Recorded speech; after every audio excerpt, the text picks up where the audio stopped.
ho, ho, ho, ho. Let's not count on this show making it all the way through. I don't know what happened. I started the live, and then as soon as I clicked on the VC, my entire screen froze, and I couldn't do anything. So I don't think this one's on the internet. I think this one may be on, let's just say it's on Jen. Let's say that. It'll work. Sorry about that. I doubt it's the only time we have technical difficulties today. I did get some good advice on how to deal with Cox yesterday.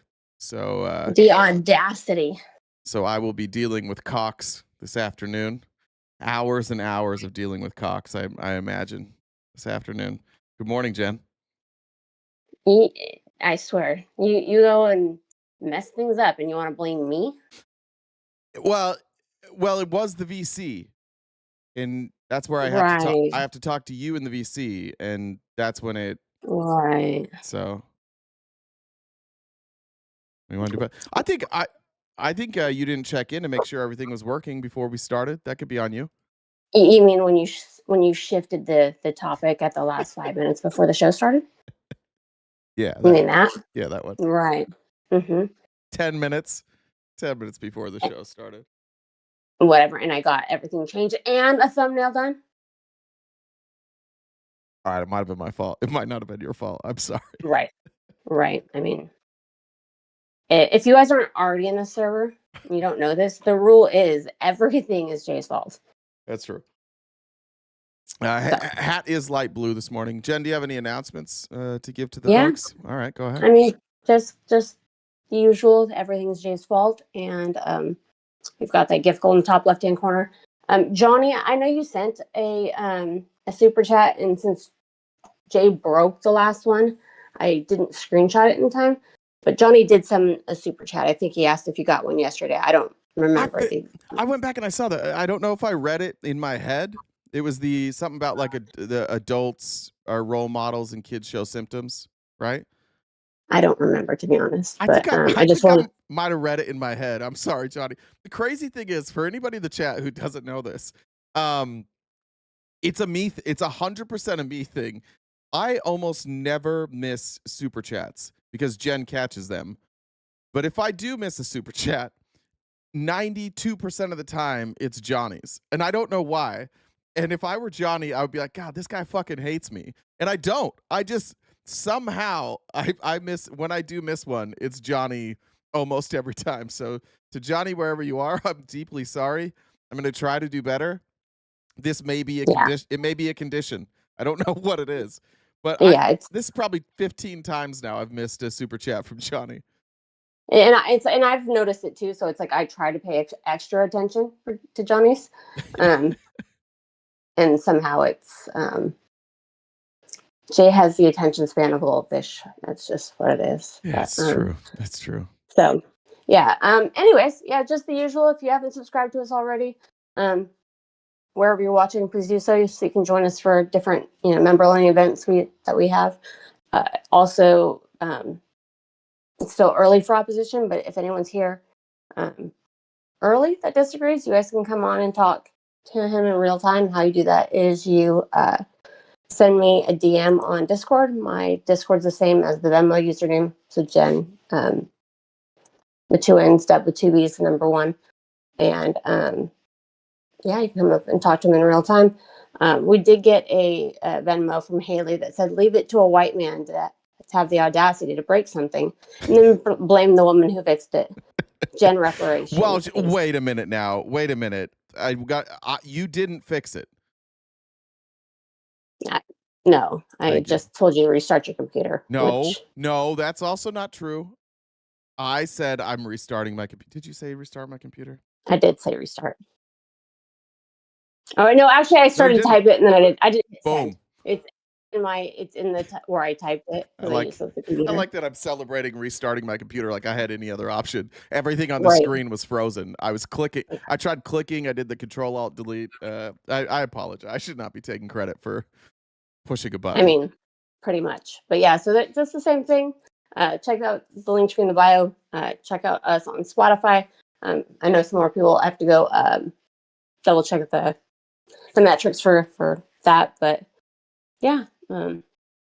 Same thing, help us out with Giftle sooner is fantastic. So, what word becomes shorter if you add 2 letters?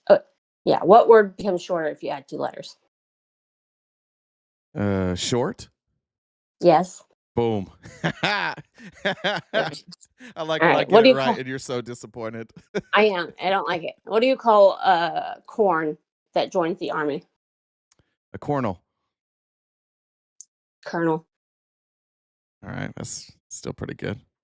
Bye. Cornel would make more sense. Bye. Johnny said, I'll go swim in a lake with my seatbelt on. Sorry, Johnny. Also, Sophia said, balls for Johnny. A lot of love. Amy Lynn said, so what did you put in your mouth after dealing with Cox? I drank coffee. I only dealt with one this morning. Happy wife, happy ending. Good Lord, Amy Lynn. Jesus. Congratulations to Amy Lynn's husband, who had a great morning. Nomad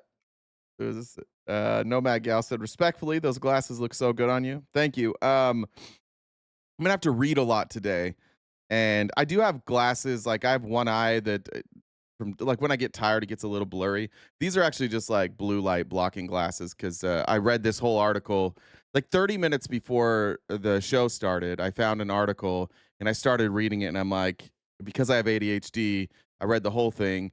And then I'm like, I'll cover this tomorrow. But once again, because I have ADHD, I'm like, no, I'm just going to cover this today. So we're going to cover it today instead. Also, I'm getting a lot of heat for the hat hoodie combination.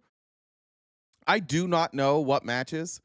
And I just want you all to know that you are very disrespectful to my sister, who I asked before the show if I could wear this hat and a hoodie together, if the colors were okay together. And she said yes. And so now you guys are disrespecting my sister. No, I read Johnny's. I did. I read it. Noodle Poodle Girl said, because we love Johnny. Thank you.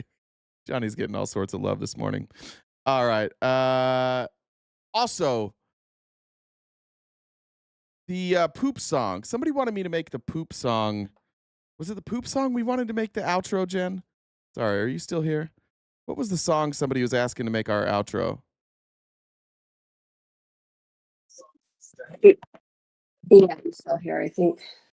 What's that? I think they were. Yes, I'm still here. I think that's what they were talking about. Trying to remember now.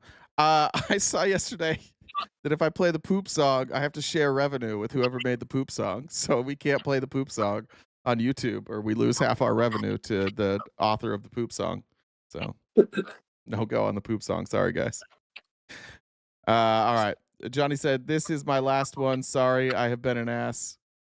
What's Johnny? We love you. That's what we do here. We're asses here.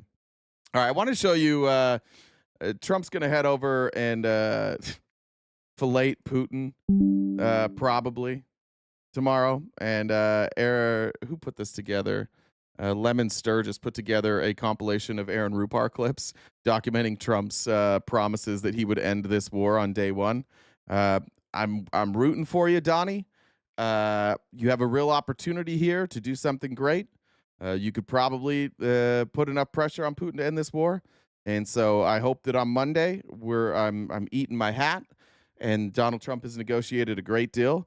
I just don't have a great deal of confidence, but a reminder that this was supposed to be done a while ago.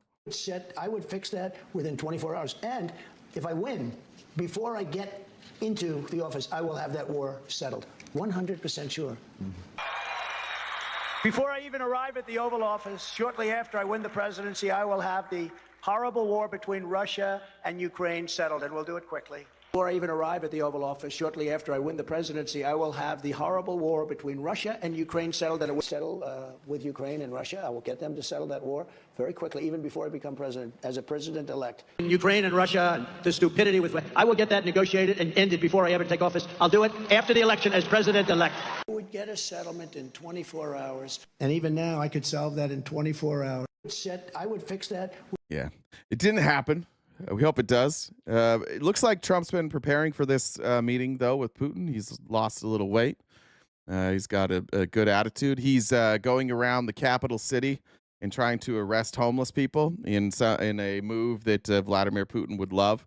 It's ironic that what conservatives are like beating off to today is authoritarianism. There's the same people who are like, we don't want that. They love it. They're legitimately comparing the capital cities of like Beijing and Moscow, and they're saying like, look guys, we could be more like Beijing. We could be more like Moscow. What's the capital of North Korea? Why don't I know that? Pyongyang, is that what it? Yeah, Pyongyang. Okay, thank you. Good job, chat. Well done on that. All right, next story. This is the mayor of Lancaster, California. Where is Lancaster? We got anybody here from Lancaster, California? Anybody? I don't even know where that. What part of California is it? I'm looking on the map. Oh, it's in fucking nowhere. How do you get to Lancaster? All right, nobody goes to Lancaster. I'm just realizing this. Yeah, what in the world? You got to go to? I don't get why Lancaster exists. Anybody here from Lancaster? It is desolate. Okay. You can see here's Lancaster right here in the like this is nothingness. So you're outside of San. I don't even know how you get there. Like if I'm coming from Phoenix, I take the 10, so I would take the 10 and have to get into almost to San Bernardino, take the 215 out here. All right, so this is the mayor of Lancaster. Here's what he said about homeless people yesterday, because now we're just like, ironically, these conservatives that have been complaining about the elites forever have become the elites. They're now talking about what we ought to do with homeless people, and the Lancaster mayor has a really weird suggestion. Also, what the fuck are you wearing, dude? I don't know. Why would you wear that? And if I could give them the fentanyl, I would. Bro came straight from Jurassic Park to his job as the mayor of Lancaster. I absolutely would. Make no mistake about it. Did you have something you wanted to share with us? No. Other than your anger and your rage? You want to get what it is? What kind of a mayor talks about giving the homeless fentanyl, and you guys don't say anything about it?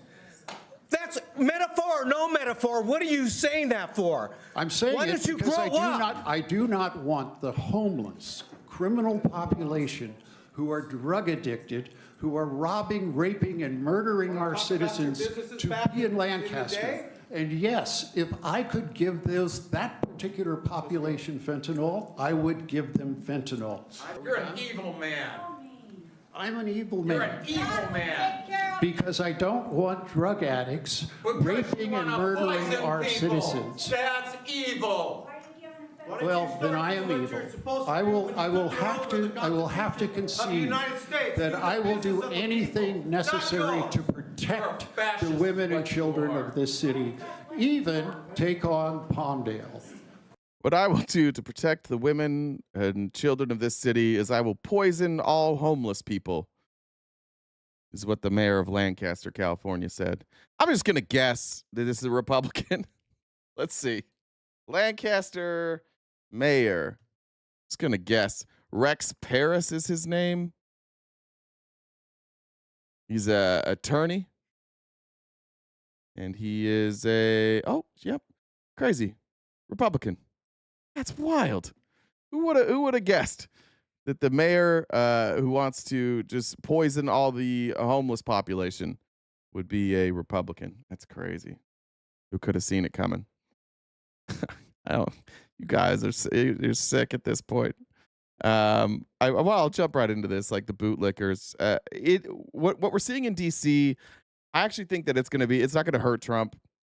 I do think that there's going to be a lot of, we talked about it yesterday, like people in the white suburbs, they're going to love this. They love any time that the stuff they see on the news is being taken care of. They don't understand oftentimes that what's being shown on the news is literally like the stories. It's the highlights. It's not the norm. The news doesn't show you what happens every day just in normal, regular life. And they're looking for clicks. And what gets clicks, and we all know this, like if you're scrolling through and you see a crime, you're probably going to watch that video. But if you see a video of somebody a teacher who's worked for 15 years You're not gonna watch that video. Just like, they've worked here for 15 years. You're not watching that video, right? People and people don't understand that, I think, often, and so that's why we have the celebration of Republicans about what's going on in DC. But I also want to point out another thing, that the very same people who were talking about government authoritarianism and lockdowns and no freedom during COVID are the ones that are out there bootlicking the hardest. And there's no question at this point, nobody should question at all, that Charlie Kirk's job is not to just bootlick for Donald Trump. Same with Benny Johnson. You can see their direct talking points coming from Trump. You watch it in real time. Charlie's even struggled with this because Charlie has had to adjust a lot of his opinions to now just be like, trust the government, trust big government, trust the FBI, trust Kash Patel. That's what they're running with now. Like, you just trust them, guys. This is what we voted for. We voted to sit back and trust the government. Don't want to offend the teenagers. You see, I know so many of you, when you're out at night, you're worried about teenager crime. How can we... Doesn't it sound like he's joking? When I first saw this clip, I thought he was going to make a joke about how people are overreacting to teenage crime. Even like his tone there, I thought this was a setup for like a Charlie Kirk joke, which they never land. But I'm like, oh, here comes a Charlie Kirk joke. Like, nobody thinks that. Nobody's like, fuck, I'm not going outside. There's too much teenager crime. Oh, not this shit again. And the teenagers. You see, I know so many of you, when you're out at night, you're worried about teenager crime. How can we call ourselves a superpower when our great capital is a dangerous dump? Beijing isn't like this. Tokyo's not like this. But DC is, and it's because we're choosing. It's time to federalize DC, roll in the tanks, bring in the military, federalize the town, and bring teenage crime to zero.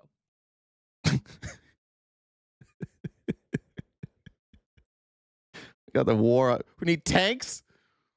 We need fucking tanks, dude. I'm so afraid of teenagers that we got to call in the tanks. And it's all written for him. That's so performative. You can see him looking down, reading the talking points. You know why they have they're talking about tanks right now? Because they actually brought tanks into DC. Why? Because Trump wants to look tough. And so Charlie Kirk's like, fuck, I got to defend this. I got to figure out a way.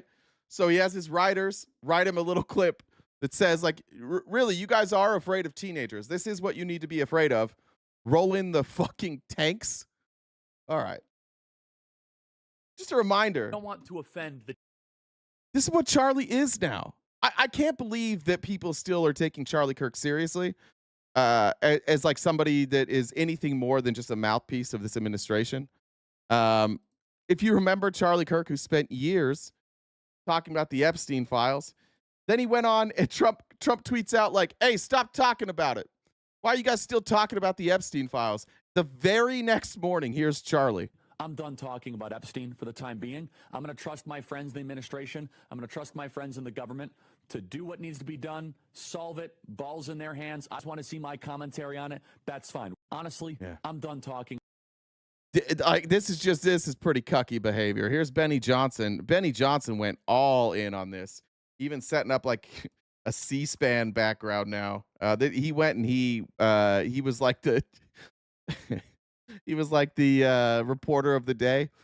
My daughter came home from school the other day and she told me she got to sit on the couch. I was like, what do you mean by that? So like in her classroom, there's a couch, and when they do story time where they like sit out on the rug, one kid each day gets selected to be on the couch. And it's not like they did anything awesome to do that. It's just like it's legitimately like a participation trophy, but she loved it. That's what the White House is doing now. They roll in, they're like, and now our special reporter of the day. And then Benny Johnson's like, what was his what did he talk about on this one? I remember Tim Pool talked about the fake news. What did Benny Johnson talk about? I can pull it up. It's always like some loaded question that Caroline Leavitt gets to knock out of the park. They literally just lob her a softball and she knocks it out of the park. And they're like, yeah, this is real journalism. So after Benny, like, he's feeling his oats. Then he went out. The other part is Benny then goes out after. He's in this White House press room. that is only full of like people that they want there. And he gets this softball question. And then he immediately, when he's done, goes out to the front lawn and he's like, I pissed off the liberal media today. You wouldn't believe their faces, how much they hated me. And I'm just laughing. It's like, bitch, nobody paid attention to you. Nobody there thought you were a serious journalist. Not one of them. They've all seen this before. You're the 80th person to come up and do this. Nobody was staring daggers at you. And he goes out to the White House lawn, filming selfies. He's like, I owned the libs today when I threw out a softball question to Caroline Levitt. Ooh, cool, dude. Cool, dude. I'm a prop. And now he's doing this. President Trump is doing God's work by refederalizing D.C. By the way, D.C. was set up as a federal city. It's in the Constitution. It's how our fathers. Are you guys actually? Somebody said Benny has like full-on gang wars on his like his cameras. There's a video of somebody being shot that like falls through the bushes near his house, and he put that up. And then there's also a video of like he's like, somebody set my house on fire. It wasn't his house. Like his neighbor's house caught on fire, and there was a shooting. And he's like, this is why DC's so bad. This is why I left. Bro, I held somebody at my house at gunpoint. I've had 2 attempted break-ins at my house. I live in a very nice neighborhood full of mostly retired people in Mesa, Arizona. Where's the National Guard? Bring them into Mesa, Arizona. Anybody can post a video of a crime. And that's what they're all doing. They're just showing you video after video after video of crime. A lot of times the stuff I'm seeing on Twitter, I have no idea if it's in DC or not. There's no metadata. There's no date on it. It's just something somebody posts that says, a lot of it I've seen before when other cities have had like violence. I've seen the same videos saying that it's in New York, it's in DC. It's silly. This is really just bootlicking. And founding fathers intended it. These laws are still fully enforceable. They've never been rescinded or amended. President Trump and the executive, through the House of Representatives, controls Washington, D.C. President Trump controls budgets, House of Representatives. Ironic. He didn't control it on January 6th, though. This guy said that he didn't control it on January 6th. Now he controls it, and everybody must bow. There's no way you guys think this is true. This is one of those instances of MAGA where you guys are all lying to yourselves now, and you know that. You know you're not defending this, and you know that like in a situation where there's other people watching, you'd have to admit that obviously he had control on January 6th. This is you guys just playing the game. Amy Lynn said 40 to 53% of homeless work and can't afford housing. Over 20% are elderly or disabled on fixed incomes. Most people become addicts because of homelessness, hopelessness, or untreated mental illness. I miss empathy. Well, they're trying to run that shit out. And Greg says Trump will also be dealing with Cox, both of us this afternoon. Representatives and the Speaker of the House is technically and historically the mayor, the lead of D.C.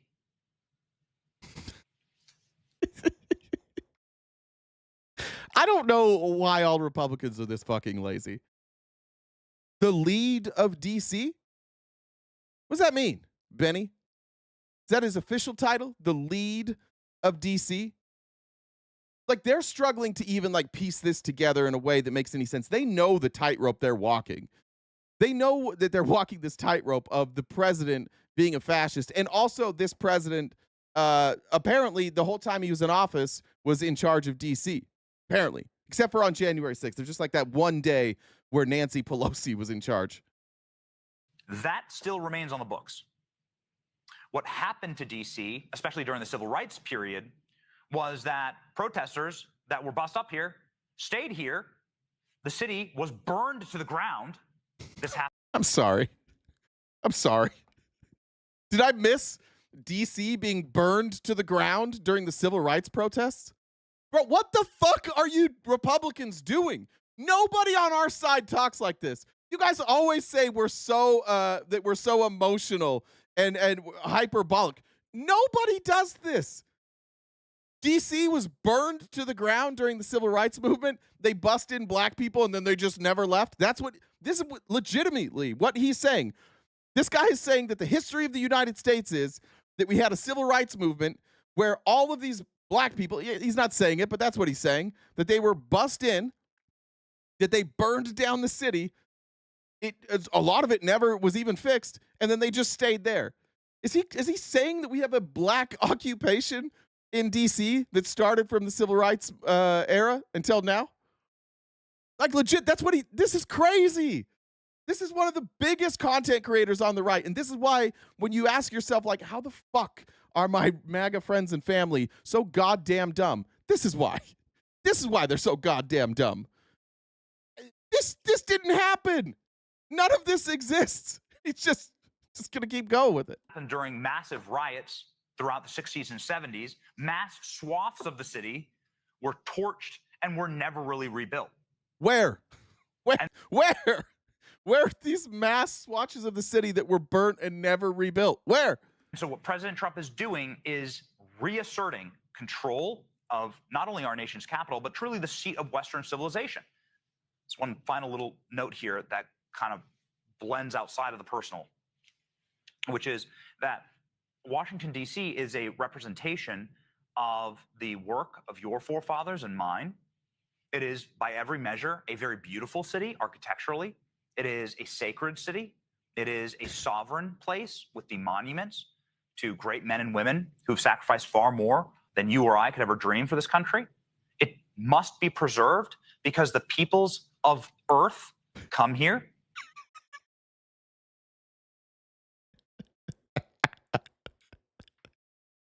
The peoples of Earth are coming here.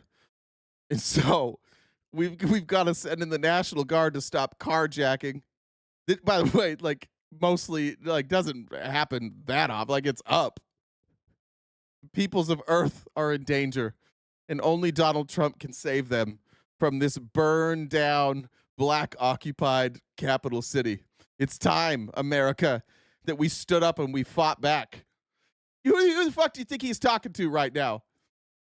Yeah, the same people that are mad at me right now in the chat, the same bitches that come here every day, the same white nationalist bitches that come here every day. Oh my God, liberal tears. Everybody's up in arms. Bro, you cannot call us emotional or hyperbolic with this shit. This dude's giving a pep talk to white nationalists right now, telling you a story that never happened, and you're just like, yeah, this is what we want. Jesus Christ. So there can't be this many fucking idiots in this country. There can't be, but then there is. By the millions per year in order to witness the success or failures of our systems. And if you are a proud patriot and you love this country and you wish for it to be reflected honorably to the peoples of Earth, then Washington, D.C. must be. What? Somebody said, I'm convinced now Republicans are aliens. Why does he keep saying peoples of Earth? What are we talking about here? Do you think there were all these people all around the world? They're like, I would love to go to America, but I'm not going to that occupied DC city that got burned down. Why doesn't America address the fact that their capital city was burned down in the 60s and they never fixed it? It's great. We're just hearing about this now. I had no idea. I had no idea any of this was true. That's crazy. Is all my friends that live in DC are white. I don't think I have any friends that live in DC that aren't white. So they must be hiding. I don't know. It sounds like a war zone. Maybe they have underground tunnels. I don't know how they're surviving out there in DC. If anybody's from DC, let me know how you're making it. It sounds like Armageddon out there. Swept clean. I believe entire neighborhoods probably DC must be swept clean. I believe entire neighborhoods probably need to be emptied, need to be bulldozed. I believe that there are places that are so crime-ridden and so infested that you just need to, you're just going to have to crack down. You're going to have to do the job, and you're going to have to get the crime out of Washington. That's my personal experience. Don't believe the bullshit that you hear online from stats. Don't believe stats or data. Believe my personal anecdote is what he's saying right now. Legit, stop telling us you're not a fucking cult. This is how cults operate. There is no difference between what he's saying and what cults do. He literally is doing one of the things that drove me out of my cult was them saying, doubt your doubts, not your faith. Right? He's doing the same thing. He's like, don't believe data. Don't believe anything. Just believe me. Believe my personal story. The amount of instruction that's given out on Republican shows these days is wild. He literally started this off by like, if you love America, if you are a patriot, then you must support the bulldozing and the elimination of neighborhoods in DC. We have to destroy everyone's homes. That's how bad it is, by the way.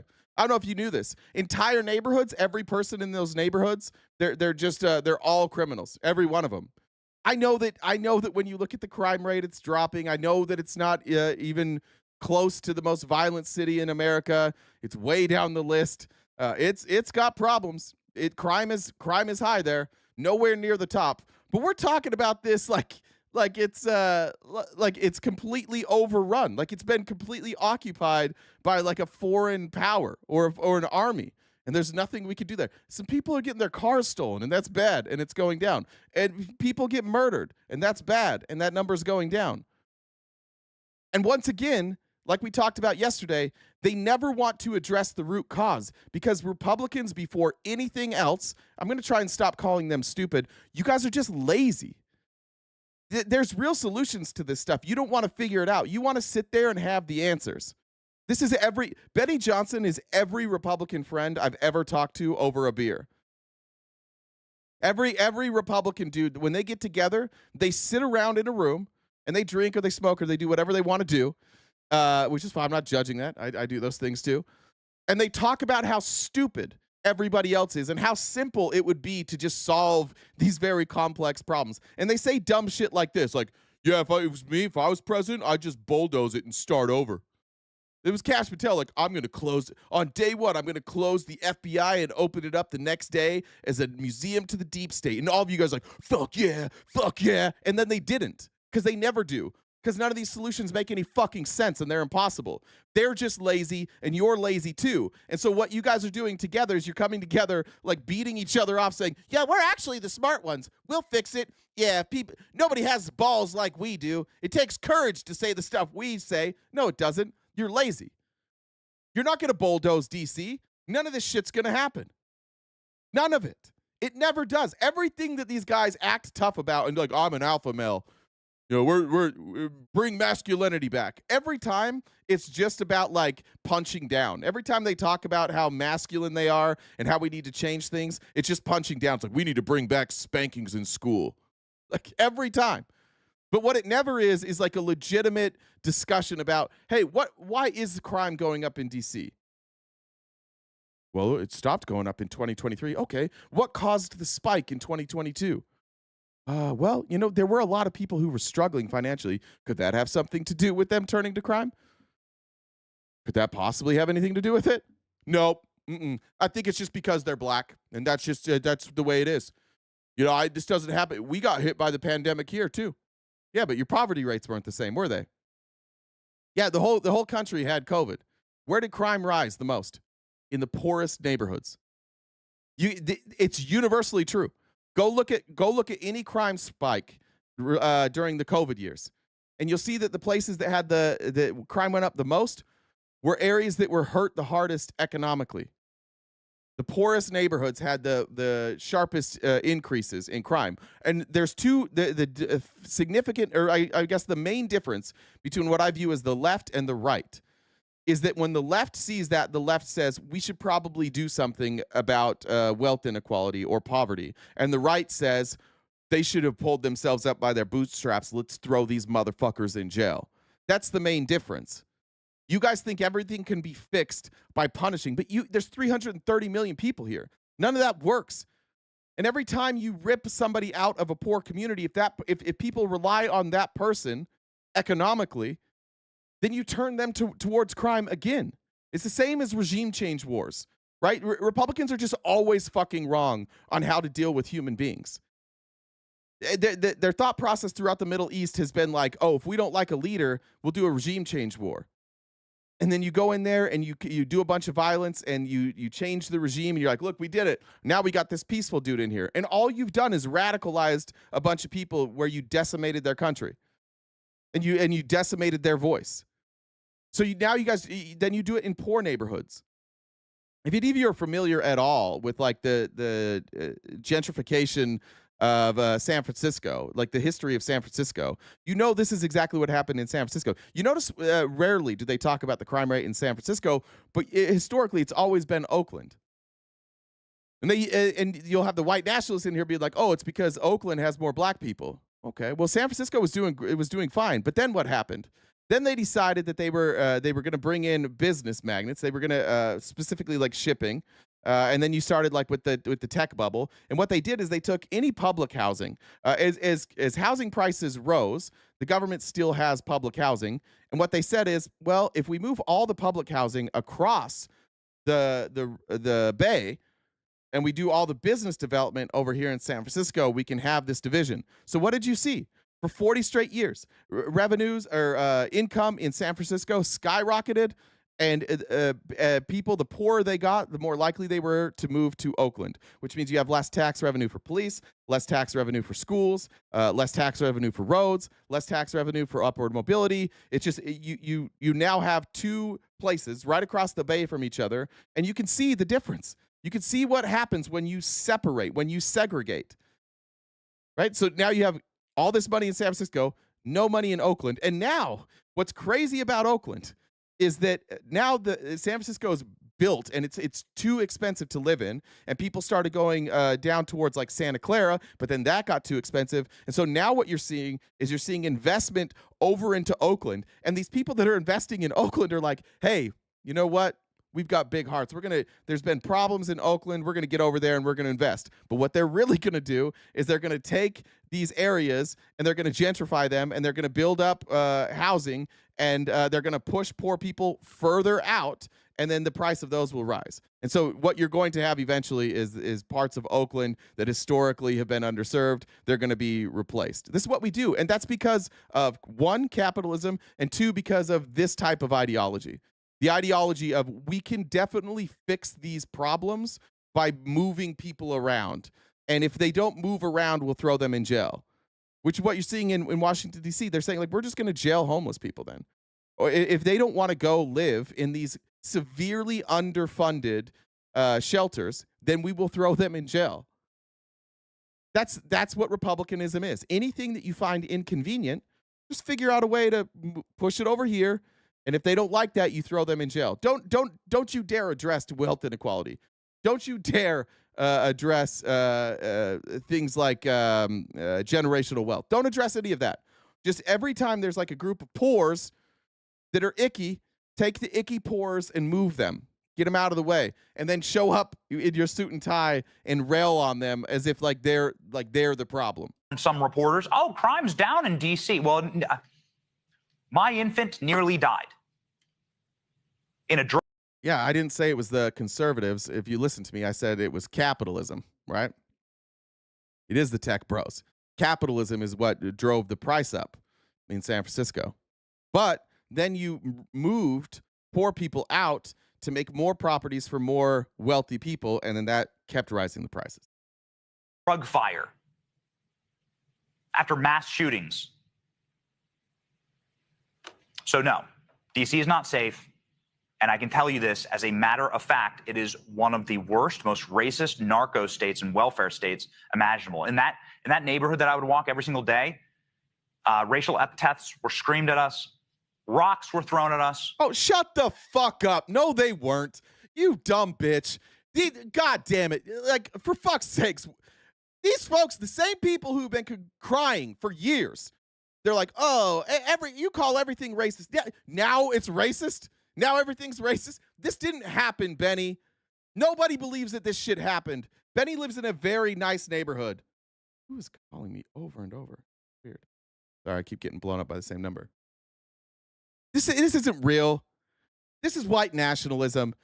And we got some of you bitches that are in here today, you're going to fall for this shit. Yo, actually, you know who's really picked on here? It's people like Betty Johnson, who just tell the truth. You guys are calling D.C. racist now. That they're racist against white people. Go look at the neighborhoods around D.C. Go look. Go look at the poor neighborhoods. Go look at the rich neighborhoods. Head out to Bethesda. Go look at the wealth. Look at the wealth inequality. Maybe That's why we have such problems, because people can look just over the river and they can go, huh, those people have all this money. None of their taxpayer revenue is going into our city, which was built by us and by you. And then as soon as you have enough money, you just take your tax revenue and you get the fuck out. That's where Benny lived in a nice neighborhood in DC. You can see if Benny had tons of instances of shit that happened to him, he would show you tons of instances, but he doesn't. He has a Ring camera video of somebody that was assaulted, I think shot, that like flew through the bushes, and his neighbor's house caught on fire, which apparently was just like an accident in the house. That's it, I think. Don't quote me on that. I'm pretty sure that's what I read, but I don't remember. But it wasn't even his house. If Benny had all these other instances, like he's got a Ring camera, we didn't get it. We didn't catch any of these other things. When you walked outside and people were screaming racial epithets at you, which I don't know, like, hey, mayonnaise. I don't know what they were saying. That the victim complex, you guys have completely adopted this victim complex that you've been complaining about forever, that you accuse everybody else of having. You're in power. This is you're not going to be able to convince me that this is not a white nationalist. And what sucks so fucking bad is that, like, we've been careful about this forever, and I'm still going to be careful about this. I'm still careful about calling certain content creators white nationalists until they show who they are. But that's what sucks, because you guys all tell us that, no, these aren't white nationalists. No, we're not white nationalists. And then you do white nationalism. What are we supposed to do here? Like, you're just white nationalists. Maybe you don't know. Maybe this is also news to you. But this little silly bitch here is going to tell you that, like, it's not safe in Washington, D.C. for white people. Bro, shut the fuck up. Shut the fuck up. It's fine. It's fine. I have dealt with more shit in my very white, very Republican neighborhood. Where's Andy Biggs? Somebody get Andy Biggs on the phone. See if I can get the National fucking Guard in my neighborhood. I've dealt with more shit than him. I live in a gated neighborhood. Half my neighbors are retired Canadians. There's like, I walk the streets late at night. I'm fine. But shit still happens sometimes. And I don't go on and I don't go and be like, we need to destroy all of Mesa, Arizona. I know where the guy lives that broke into my house. I know exactly who he is and where he lives. I have not advocated that we need to destroy that neighborhood. Is his neighborhood a poorer part of Mesa? For sure. For sure. Does that mean that there's also more crime in that neighborhood? Yeah, for sure. But I don't conclude that, oh, the crime is actually because those are all shitty people. Good people have money, bad people don't have money. That's what we're looking at here. I look at it as like, yeah, look, I could understand. Times have been tight for me before too. Times are tight for me now. Like, this isn't a super lucrative career that I've got going on. I did this for like 2 years where I just bled through savings for years. So I know what it's like I know what it's like to live poor. I've lived poor before. You're not a bad person if you're poor. But if you live in poor neighborhoods, are you going to have higher crime? Yeah. Yeah, because people get desperate, or people get tired of like playing by the rules that keep fucking them over every day. And any progress we've tried to make for these neighborhoods is being completely undone by this administration. We're taking away things like DEI, DEIA, which isn't just like they'll tell you it's like, oh, that means a black person takes your job. No. It means different socioeconomic difference neighborhoods. It means different racial makeup. It could be if you have a disability.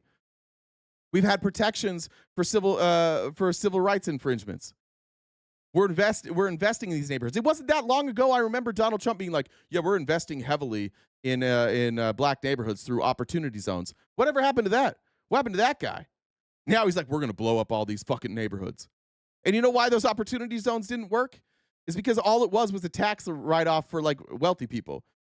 And most of the wealthy people went in, and if they invested in businesses, they just tried to, a lot of them, they invest the money, they take the cash out, they pull out any sort of equity, and then they let it go. These housing developments that they went in, they weren't lucrative enough for people to attract normal investors. So they mostly didn't work, but it was just a way for like rich people to make more money. And when rich people saw like, oh, I'm not going to be able to take advantage of these people, they didn't want to be there anymore. So now we've resorted to, in the second Trump administration, as he surrounded himself with a bunch of white nationalists who are just like semi-hard all the time at the thought of going into black neighborhoods and destroying them. Now this is what we have.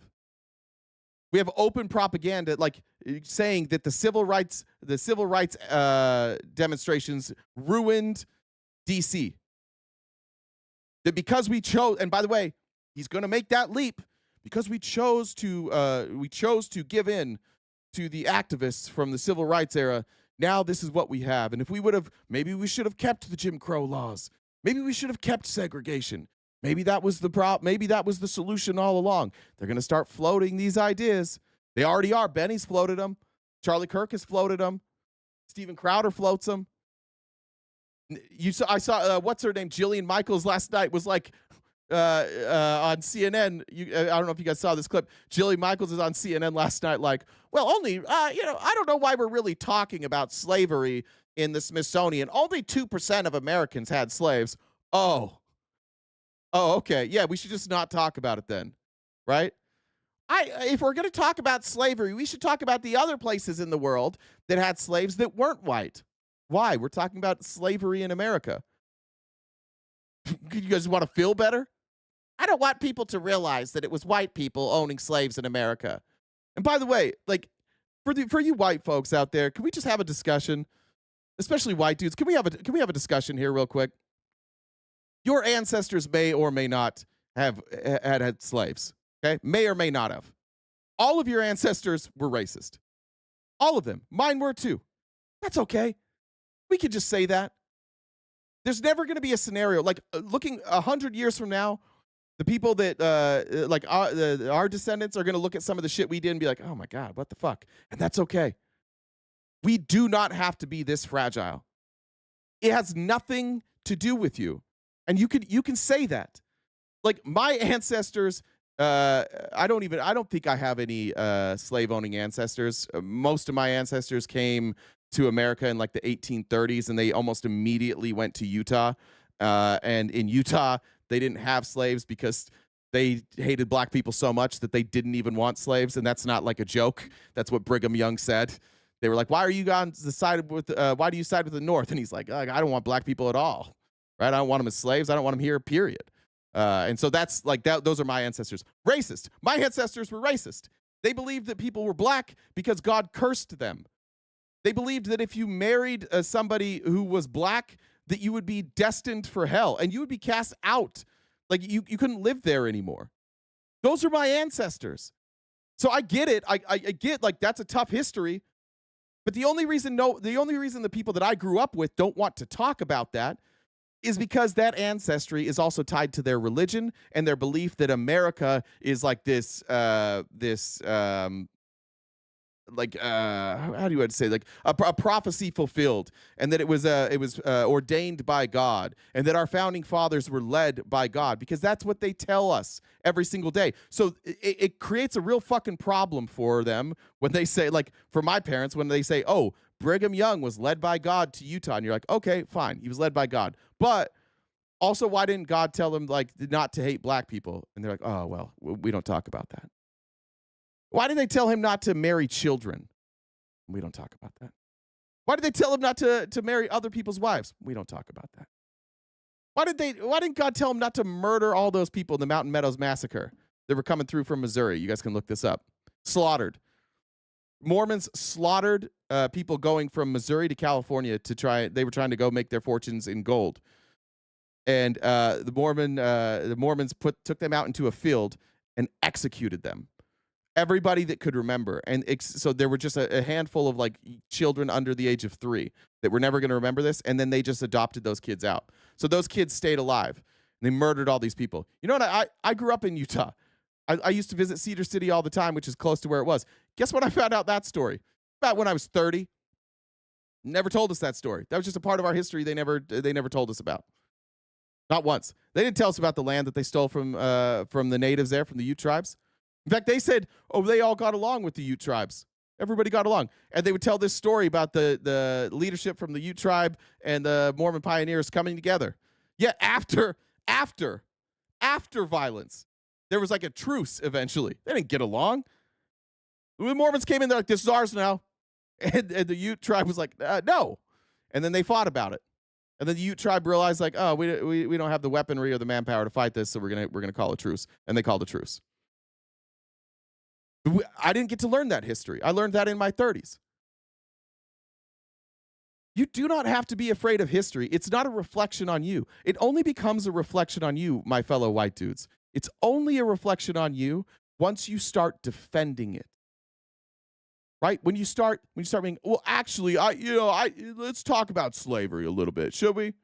Let's talk about it a little bit. Was it really? Just don't defend it. You don't have to talk about it all the time, but it's not that hard. Are your grandparents racist? Almost certainly. Are they more racist than you? Probably. Were their grandparents more racist than them? Probably. It's not a justification, but just a simple acknowledgement goes a long fucking way in this country. What we see here with Benny Johnson and this version of Republicans is a bunch of whiny little bitches who don't want to acknowledge that the people that fucked their grandparents, and then their parents fucked, like all these people fucked, and then Benny Johnson is here. The family tree is, they're probably mostly in the same family tree. Bunch of people fucked, now you're here. And you just can't bring yourself to be like, you know what? They were racist. You know what? Our founding fathers, racist. You know what else they were? Sexist. Yeah, okay. Great. We're here now. They did some things that we can appreciate. They did some things that we don't appreciate. Tell the whole story. I do not, honestly, Republicans, I don't get you. I don't get conservatives right now. I don't understand why you're afraid to tell the real story. Or just tell the whole story and let people make up their own mind. What is the fear here? What the fuck are you guys afraid? I know that you guys think you're going to be replaced, but I'm sorry, that's happening. It's going to happen anyways. Like, white people will no longer be above 50% very soon. We may not be there by now. Why is that? Because it sounds fucking stupid as an adult to be like, I will only date and marry a white person. That's why.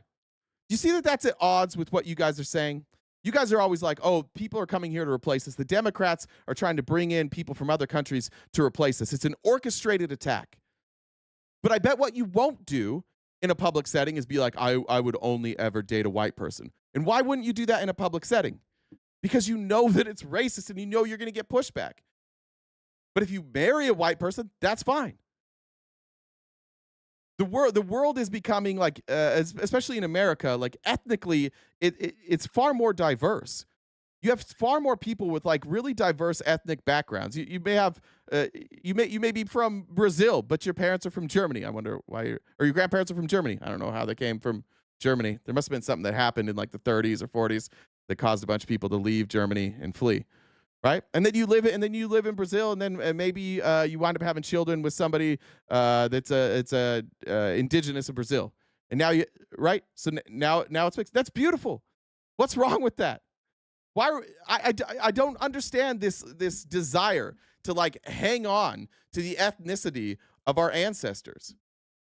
Yeah, my family's awesome. We have so little diversity because we never leave our hometown. We immigrated to here, we fuck here, and we stay here.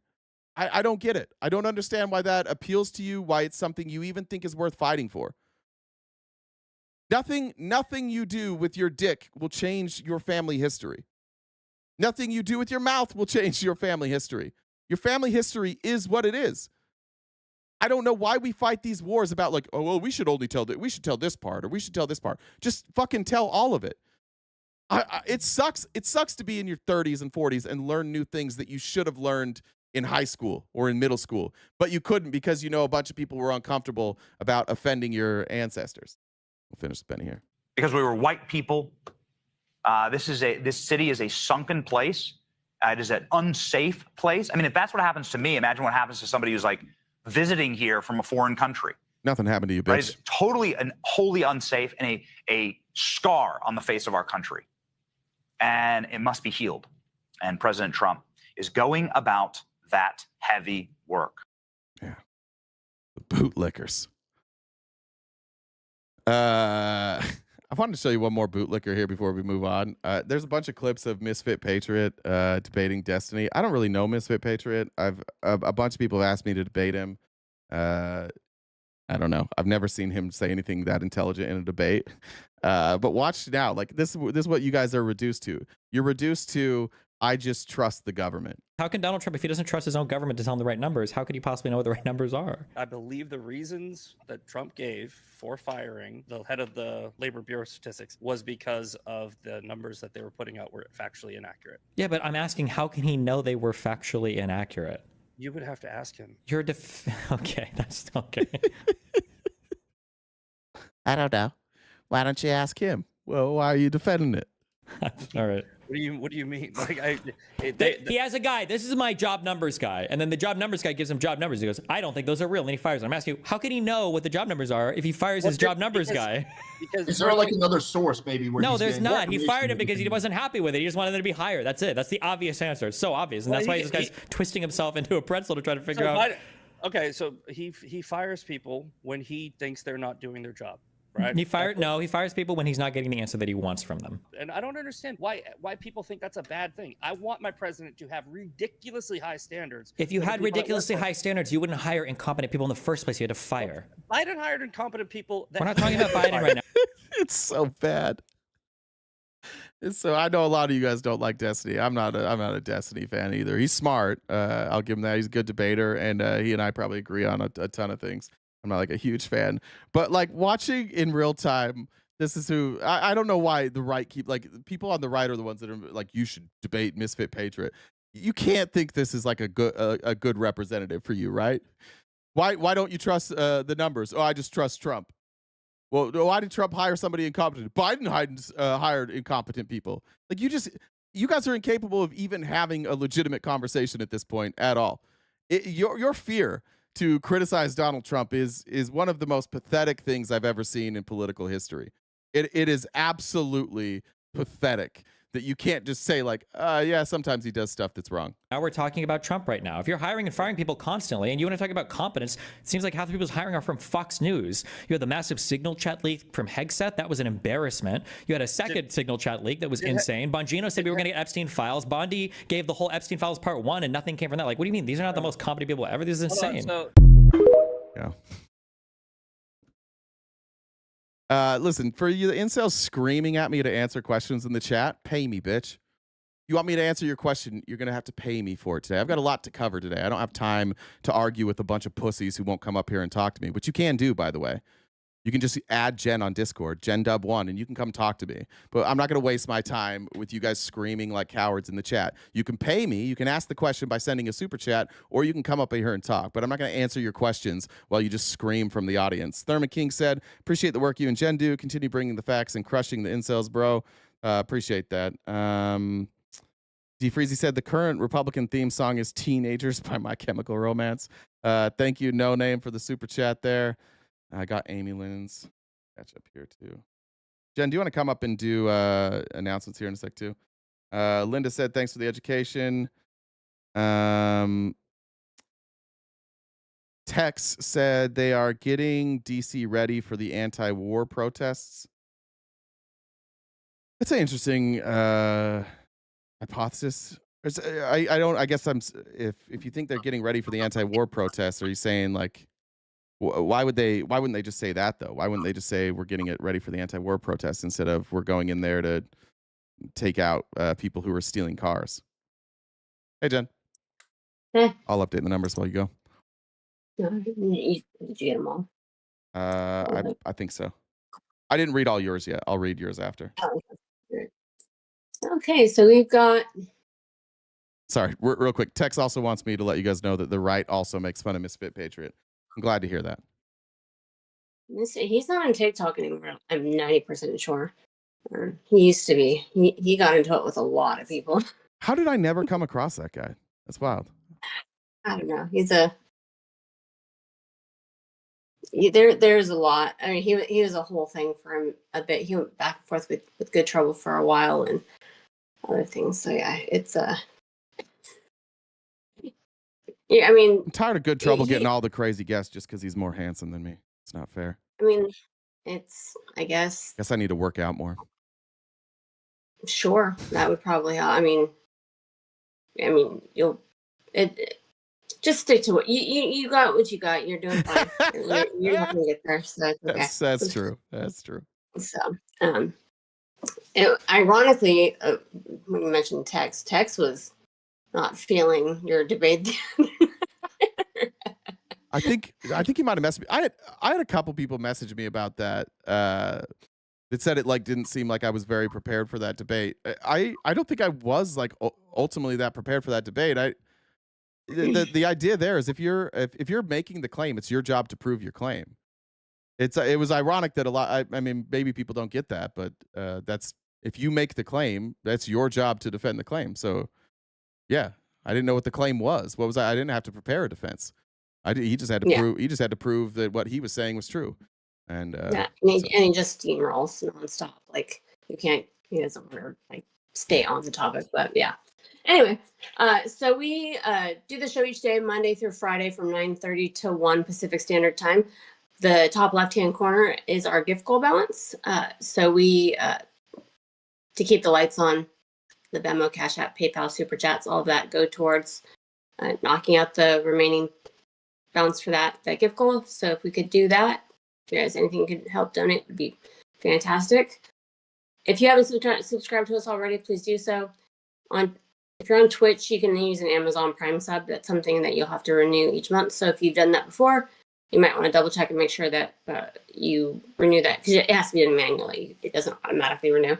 We've got 4 different memberships on YouTube, and we have TikTok. No,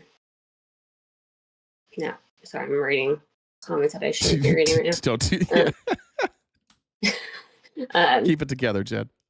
I'm trying. I was trying to get Joe. I mean, I'm doing lots of stuff on mine, so that was one of my jokes. Anyways, if you guys disagree with RTV, you can come up and talk to them in real time. And how you do that is if you look at the Venmo username, that's my Discord. You DM me on Discord, and I can bring you up and talk in real time. You don't have to be in the comments crying. Most of you won't. There's lots of people who come in here and just say things in the comments, and you guys say that he won't debate you. He'll debate you. I'll bring you on. That's how you do it. Is you send me a message in Discord, and I can bring you up to talk in real time. Check out our link tree in the bio. We're on most social media platforms. We have merch. Jay's on Cameo, and we also have Spotify. We upload all the episodes to Spotify. Currently, we're looking at we need to have 2,000 people, individual people who stream one of our episodes. We're sitting at 207. So if you guys haven't checked out our Spotify, if you guys could go check that out. If you haven't viewed anything, that would help us out.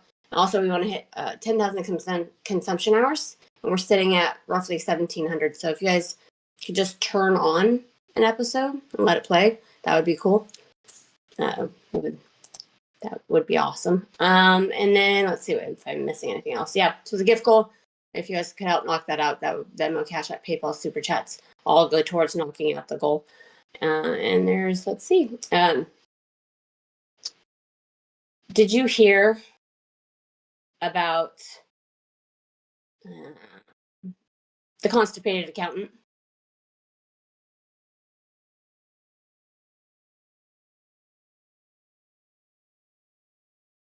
Are you muted? You're on mute.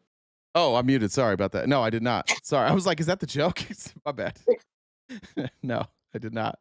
I don't know if that was one of the bets on Twitch today, but I guess lost that. Sorry about that. He worked it out with the pencil. All right. Thanks. That's dumb. Chris said, did you see that Trump wants to replace PBS with PragerU? There's a video of a cartoon Christopher Columbus saying that it's better to be taken as a slave than to be unalived. I remember them floating that. I don't know if I haven't seen that they're planning on doing it. I've seen that floated a bunch though. April said capitalism. Thanks for all you do. Thanks. Jamar said teenagers are robbing people. Time to bomb DC. Clearly. What else could you do? I've never seen so many grown-ups so afraid of teenagers before. All right, I want to do this before I get into the article that I read earlier. Yesterday, actually, let me show you the clip. I don't even remember if we got to this clip or not. Where is let me find it real quick. James Tallarico went on with Will Kane yesterday, and let me show you the clip that was posted. There's no way it's not the first one.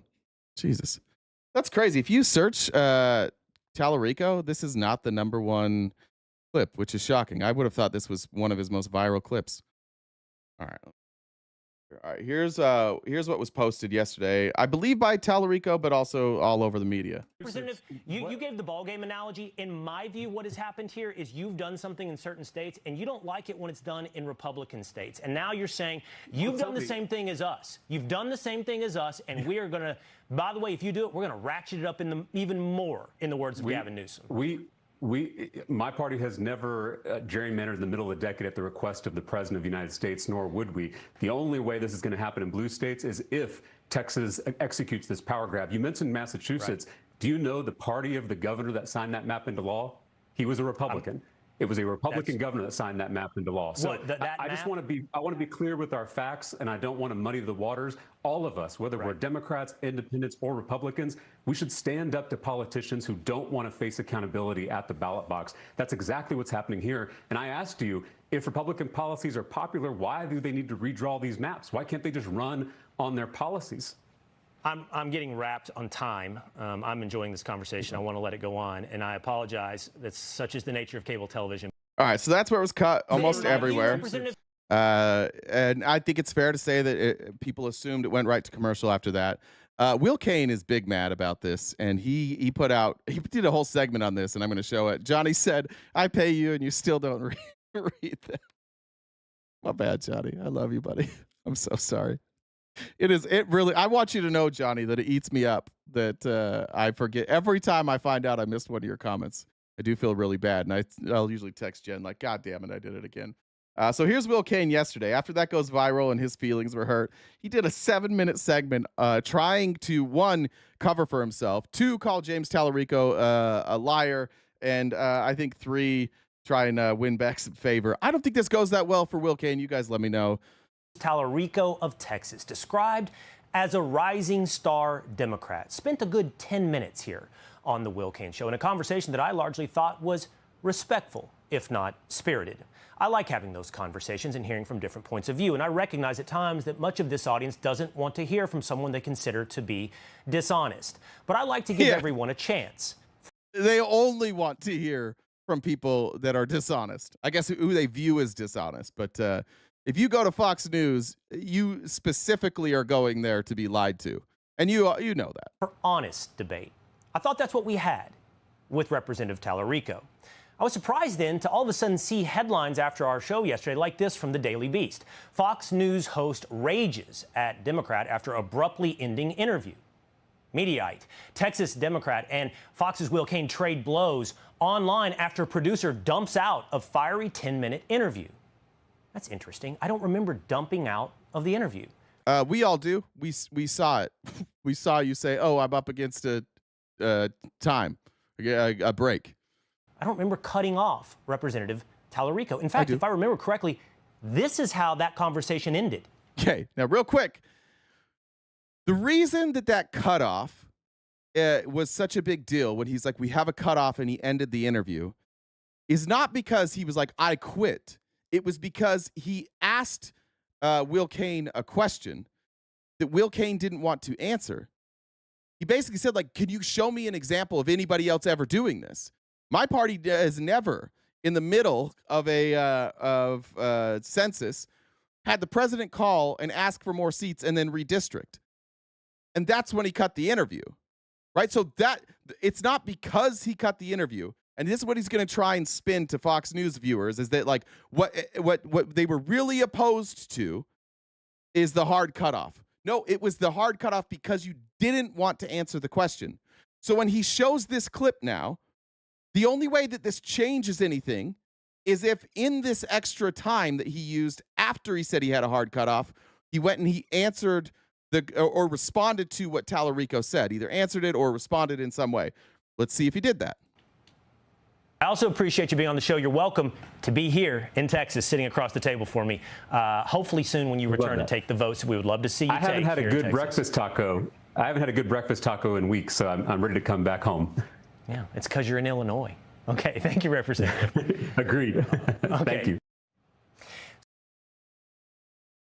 You change the subject. We're on a hard cutoff. You can come back sometime. Let's have a breakfast taco.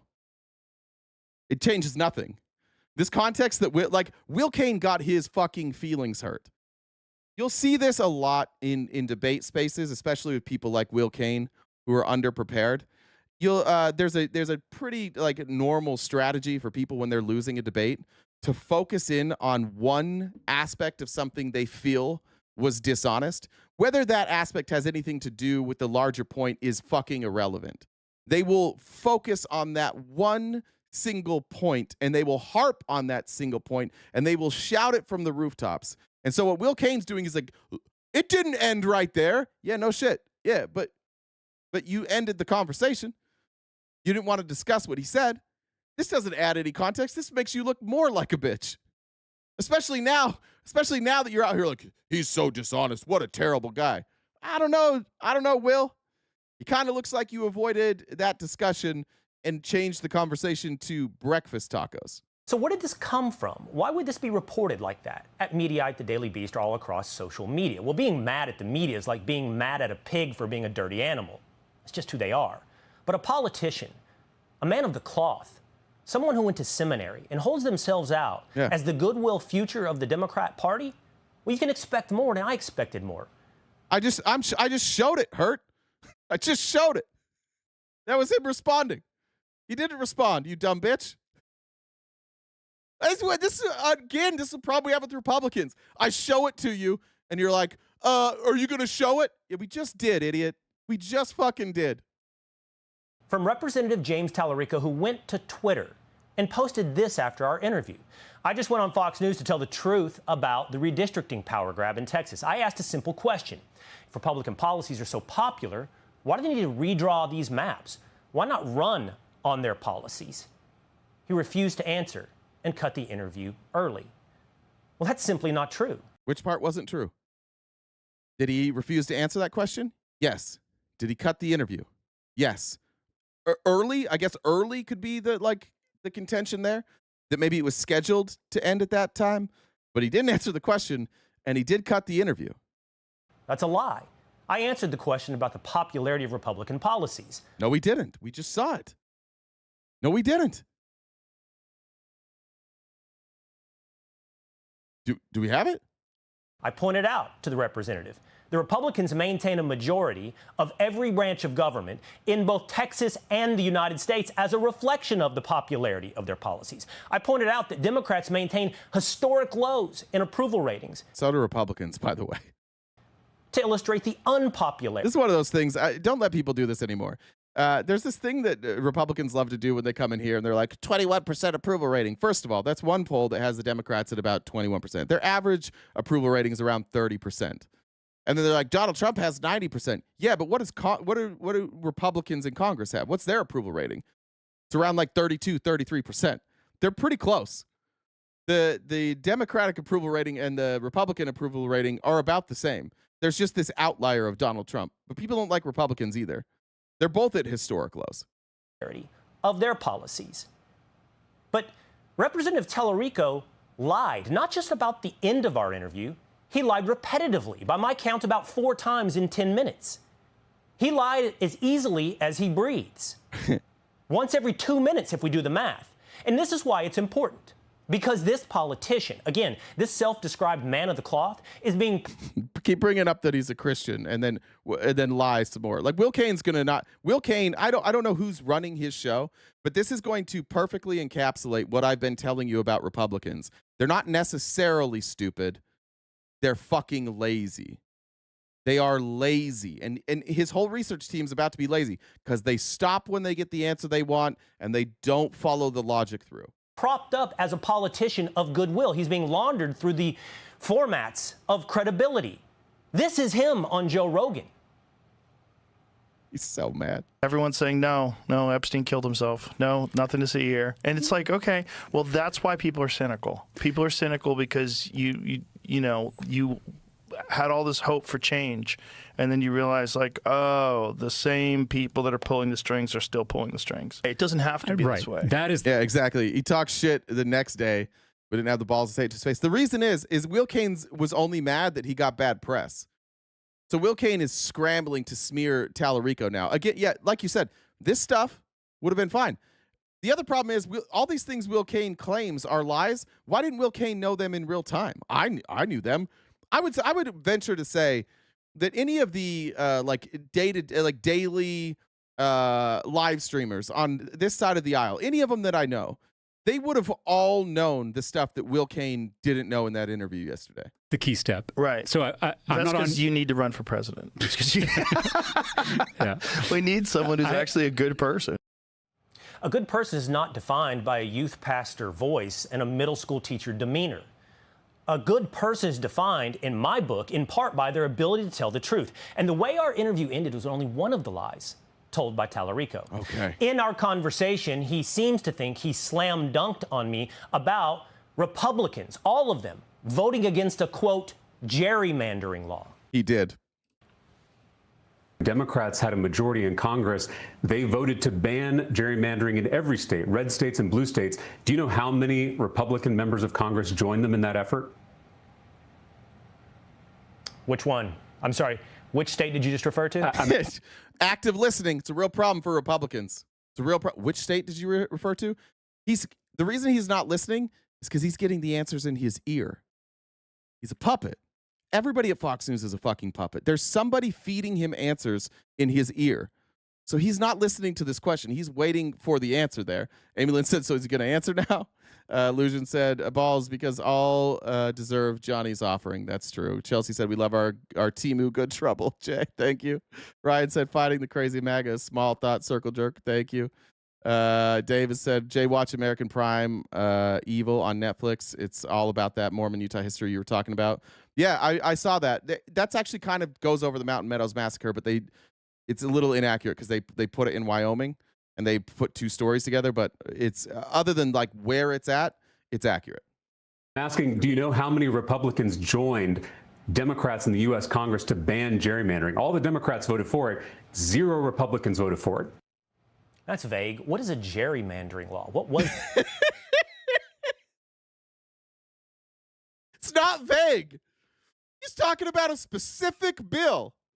It's not vague. What is a gerrymandering law? It would be a law about gerrymandering, Will. Is this your first time covering Congress? He's trying so hard to make it seem like Tallarico was so slimy. He didn't cite the exact bill number, and therefore he's dishonest. No, he just thought that you cover the news, dude. He thought you might know this. Everybody on TikTok, even the right-wingers on TikTok know this because they've had to debate about it. Nobody ever gets pushback on Fox, and they never look into anything outside of like how to suck Donald Trump's dick the best, and that's all they ever look at. So he just didn't know this because they never covered it.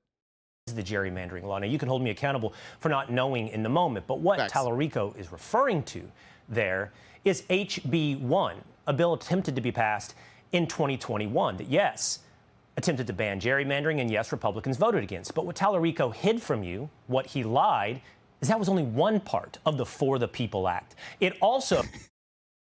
Does anybody think Tallarico lied there when he said that the Democrats put up a bill to end gerrymandering and Republicans voted against it? That's not a lie. But let's talk about this. He's going to go over each of these individually. I'll stop him. Created automatic and same-day voter registration. I dare somebody to tell me why that's a problem. I dare somebody to tell me why registering to vote on voting day is a problem. I dare somebody to explain to me why somebody automatically being signed up to vote is a problem. Why should you have to jump through hoops to have the ability to vote? Why should it be a strict process? Why would Republicans advocate against everybody that's eligible to vote being able to vote easily? It expanded early and mail-in voting. So more people can vote? More eligible voters could vote? Oh, damn, this sounds bad. Republican supports mass mail-in voting. Why? Why don't you, Will? Why not? Why don't we like mail-in voting? Well, it's because of the fraud. Is it? Online voter registration. It expands. Oh, no! People can register to vote online? No! They should have to drive somewhere. It shouldn't be easy to vote, says the Republican Party. Expanded voting rights to felons. It restricted voter polls, purges, and independent. I don't know if it expanded voting rights to felons. I think what it was is like there was a rehab, like once you had completed your probation, I think, then you could get your voting rights back. Is that a problem? Does anybody have a problem? Fucking Donald Trump can vote. You guys think Donald Trump shouldn't ever be able to vote again? All right. Redistricting commissions. It also asked for a 10-year tax return on all presidential and vice presidential candidates. Awesome. Awesome. Transparency for the president and VP. Well, we don't like that because you're asking us to show you how corrupt our president is. And that's the next story, by the way. Independent redistricting commissions. Oh, no. It's not going to be hyper-partisan gerrymandering? Not restrictions on voter roll purges? Like, how'd that go in North Carolina? All of this stuff that he's like, he lied. And he didn't point out the parts that make it obvious that Republicans don't want everybody to be able to vote. They want it to be very difficult to vote. He left that part out. But that wasn't said to you when he vaguely referred to a gerrymandering law to try to suggest that Republicans are for gerrymandering. They are. And why don't you guys do independent redistricting then? Why in Texas don't you just pass a bill that says we're going to do independent redistricting? Why instead are you doing a more gerrymandered law? This is crazy. I don't get it. This is what I fucking hate about MAGA. They're doing the thing that they're like in real time. They're like, we like gerrymandering. We're going to abuse gerrymandering. We would never stop gerrymandering. And when California's like, hey, don't gerrymander or we're going to do it too. They're like, fuck it. We're going to do it. This is our only shot. And Will Kane's like, they're trying to make you think that Republicans are pro gerrymandering. Yeah, no fuck. Yeah, you are. You're doing it now. That's what the topic is. The topic is how your party is so pro gerrymandering that they're doing it at the request of the president at a time when you're not allowed to do it. And the Democrats are so anti-gerrymandering that they left the state. And all the Democrats who are talking about gerrymandering now are saying, we will only do this if Republicans do it. And Republicans are like, fuck it, let's play. Of course you're pro gerrymandering. This is crazy. It's so crazy, like eating an ice cream cone. Well, you say I like ice cream? Yeah, you're eating an ice cream cone. I don't think that's a real fucking leap. Well, it was there. I have to eat the ice cream cone. It'll melt. It'll get on my hands. I'm only eating this ice cream cone because if I don't, my hands will get sticky. That's what the Republicans are trying to convince. And Republican voters are like, yeah, no, we'll eat that up. Yeah, that sounds right. Bro, you're doing it. Of course you guys like it. Trump called you guys because he's like, these bitches will literally do anything. They do not give a fuck. And then Tallarico suggested that Massachusetts completely gerrymandered map, well, it was bipartisan and fair and signed by a Republican governor. Actually, that's not what he said. Well, I guess they'll play Massachusetts. Right. Do you know the party of the governor that signed that map into law? He was a Republican. It was a Republican governor that signed that map into law. So I just want to be clear with our facts, and I don't want to muddy the waters. But Tallarico was not clear with his facts, and he did muddy the waters. And again, you can hold me accountable for not knowing this in the moment, but I do know it now, that Massachusetts in 2020, when it drew its map, did have Charlie Baker, a Republican, as governor. True. But Democrats also had a supermajority, as they have often in that state, a veto-proof supermajority. Oh, so that's what it was. That drew that map. Charlie Baker. Okay, so the Democrats who had a supermajority, which means the governor can't veto it, they drew the map, and the guy, and Charlie Baker would have vetoed it, but he couldn't because it was veto-proof. So then I went and I checked the votes in the House there. Democrats at the time held, I think, 120. I have two different numbers, 127 and 128. I don't know which one is accurate, and I didn't dig in because it doesn't really fucking matter. It's one of those two numbers. But Democrats held 127 or 128 seats out of 160. The vote was 158-1. Republicans voted for this overwhelmingly. And in the Senate, it was 36-3. So out of the total, out of what, 160, out of 200 people that could vote, Out of the 200, 4 voted against it. So this wasn't a veto-proof vote that Charlie Baker would have vetoed. Instead, no, Republicans overwhelmingly, even though they are a minority, most of them also voted for this. 1 vote against it in the House and 3 in the Senate. So now, is Will Kane doing exactly what he claimed Tallarico's doing? Is he lying? I don't think so. I don't think he's lying. I think he, like all Republicans, are fucking lazy. You guys are the laziest bitches I've ever been around in my entire fucking lives. And I feel bad. I do need to apologize because for a long time, I've been calling you stupid.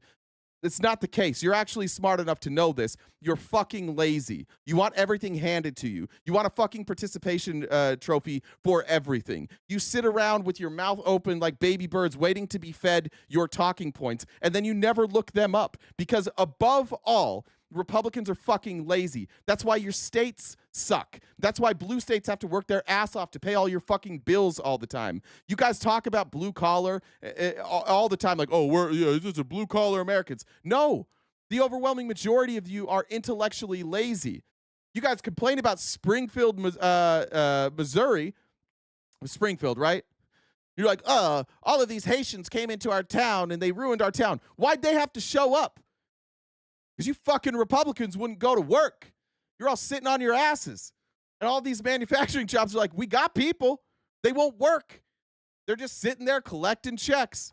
They don't want to work. And so the Haitians came in and started working, and they made you bitches, you lazy fucking bitches, they made you look bad. That's what you were really mad about. There's all these immigrants that come into our country that have nothing handed to them, and they work their ass off, and they make a life for themselves. And you, who had every opportunity in the world to make something of yourself, made nothing of yourself. And so now you're mad at people for looking differently than you and working harder than you. And they're doing better in school. They're elevating themselves far more than you are. And it's not because of what they look like. It's because Republicans are fucking lazy. This has to be the laziest staff on TV. One more question. Okay. Hey, look, they had a supermajority and Charlie Baker couldn't have vetoed it anyways. Okay, the next logical question is, okay, so what were the votes at? You know how I know that was the next logical question? Because that's what I asked myself. Okay, maybe this was veto-proof. Let's see if Will Kane's telling the truth. What were the votes? Oh, basically everybody voted for it. Okay, so yeah. So Tallarico didn't lie. Remember, he's telling you that Tallarico lied by leaving the part out about Baker having to write it, or having to sign it because it was veto-proof. They didn't need that. Republicans voted for it. And he's going to keep smearing Tallarico as a liar. Now, Tallarico, and this is, again, a Republican trick.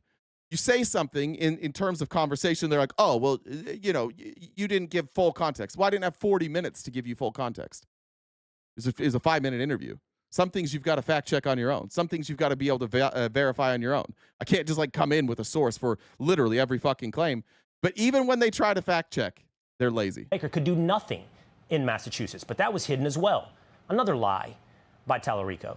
And if that wasn't enough, what Tallarico did on social media was deceptively edit our 10-minute conversation into about 70 seconds of what he thinks are slam dunks, what I think are clearly lies, with no response from me. Well, you could argue whether or not they were slam dunks, but you probably can't argue that those were lies because Tallarico, everything Will Kane is claiming he lied about, he didn't lie about. And makes it look like we said goodbye. It's short on time. We have to go. We have to run. I gave Tallarico 2 more minutes after telling him we're tight against time. He used that time like Jill Biden to talk about breakfast tacos if that makes him a Texan. Where I come from, being a Texan is someone with a steel spine and something between their knees, between their legs. Between their knees? Bro, you got some saggy problems. That something gives you the integrity to tell the truth. Now, I don't know what the voters of Round Rock, Texas think about what it means to be a Texan, but if Tallarico is any evidence, it means being a fraud, a fake man of the cloth, someone who's as comfortable lying as he is breathing, or as comfortable lying as he is running to Illinois. I will say one thing. What? Mark Cuban is right when he posted on X. James Tallarico is going to go as far in politics as he wants to go. He is good. Yeah. He is a good politician, is defined by his ability to lie. And I have no doubt that will make him a star, Cuban, as a Democrat. But what I also think it makes him is an absolute fraudulent man of the cloth, an absolute fraudulent man of God, somebody without integrity, somebody without honor, and somebody who has the inability to tell the truth, who lies the entire time he runs to Illinois.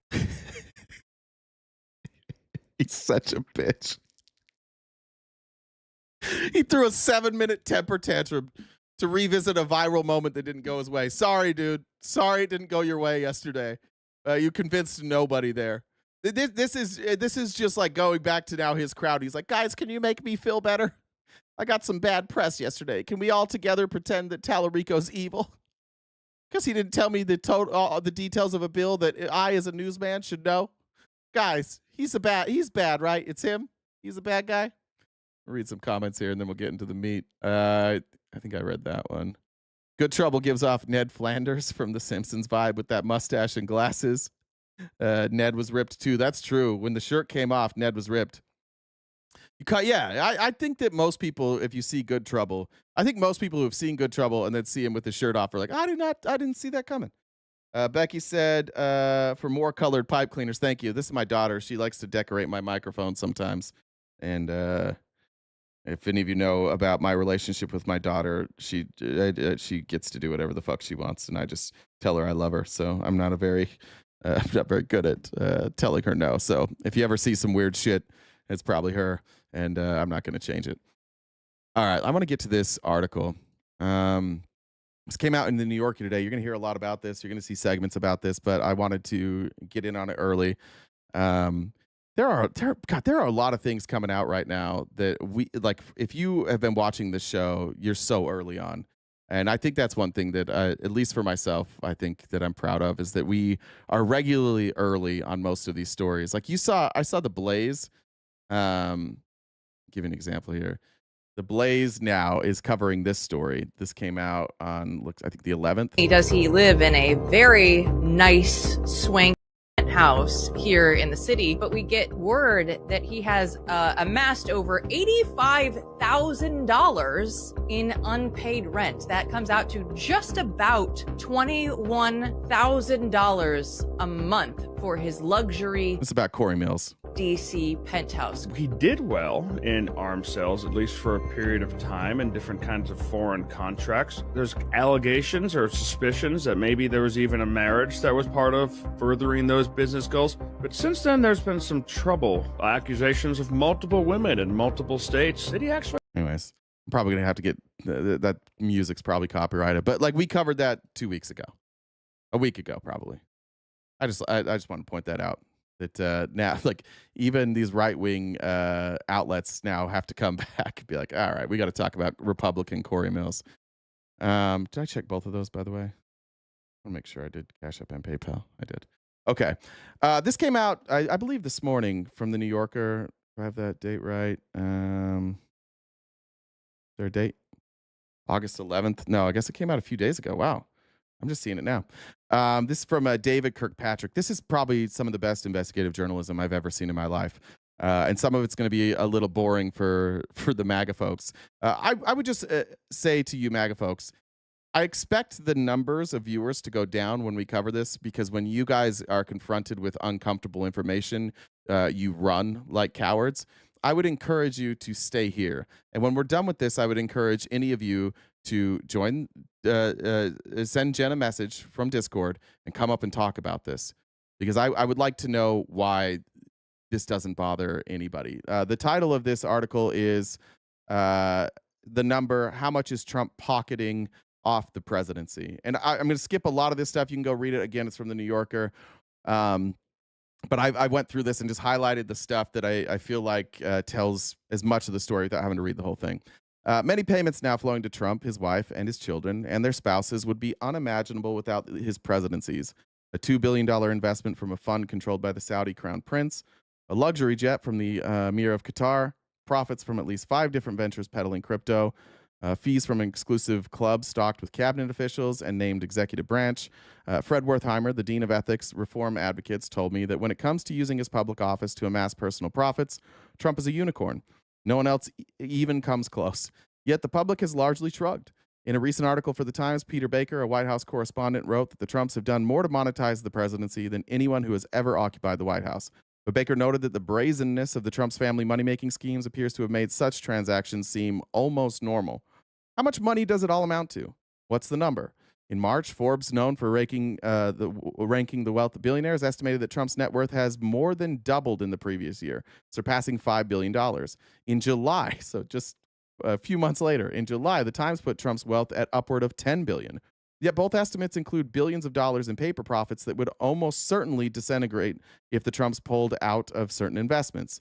What's true social worth without him? These estimates are also included assets untainted by any obvious exploitation of the presidency, such as properties that Trump owned before entering offices, or fees paid by resort customers who simply want to play golf or book a hotel room. So what we're going to go over today is stuff that didn't exist before he was president. Although the notion that Trump is making colossal sums off the presidency has become commonplace, nobody could tell me how much he's made. Norm Eisen, a government ethics lawyer and vocal Trump critic, said, "We don't know the full amounts." Robert Weissman, a co-president of the left-leaning advocacy group Public Citizen, said, "We will never really know." Wertheimer also noted that for decades, Trump had boasted constantly and in detail about how rich he was. He doesn't talk about it anymore. He may be the greatest con artist in American history.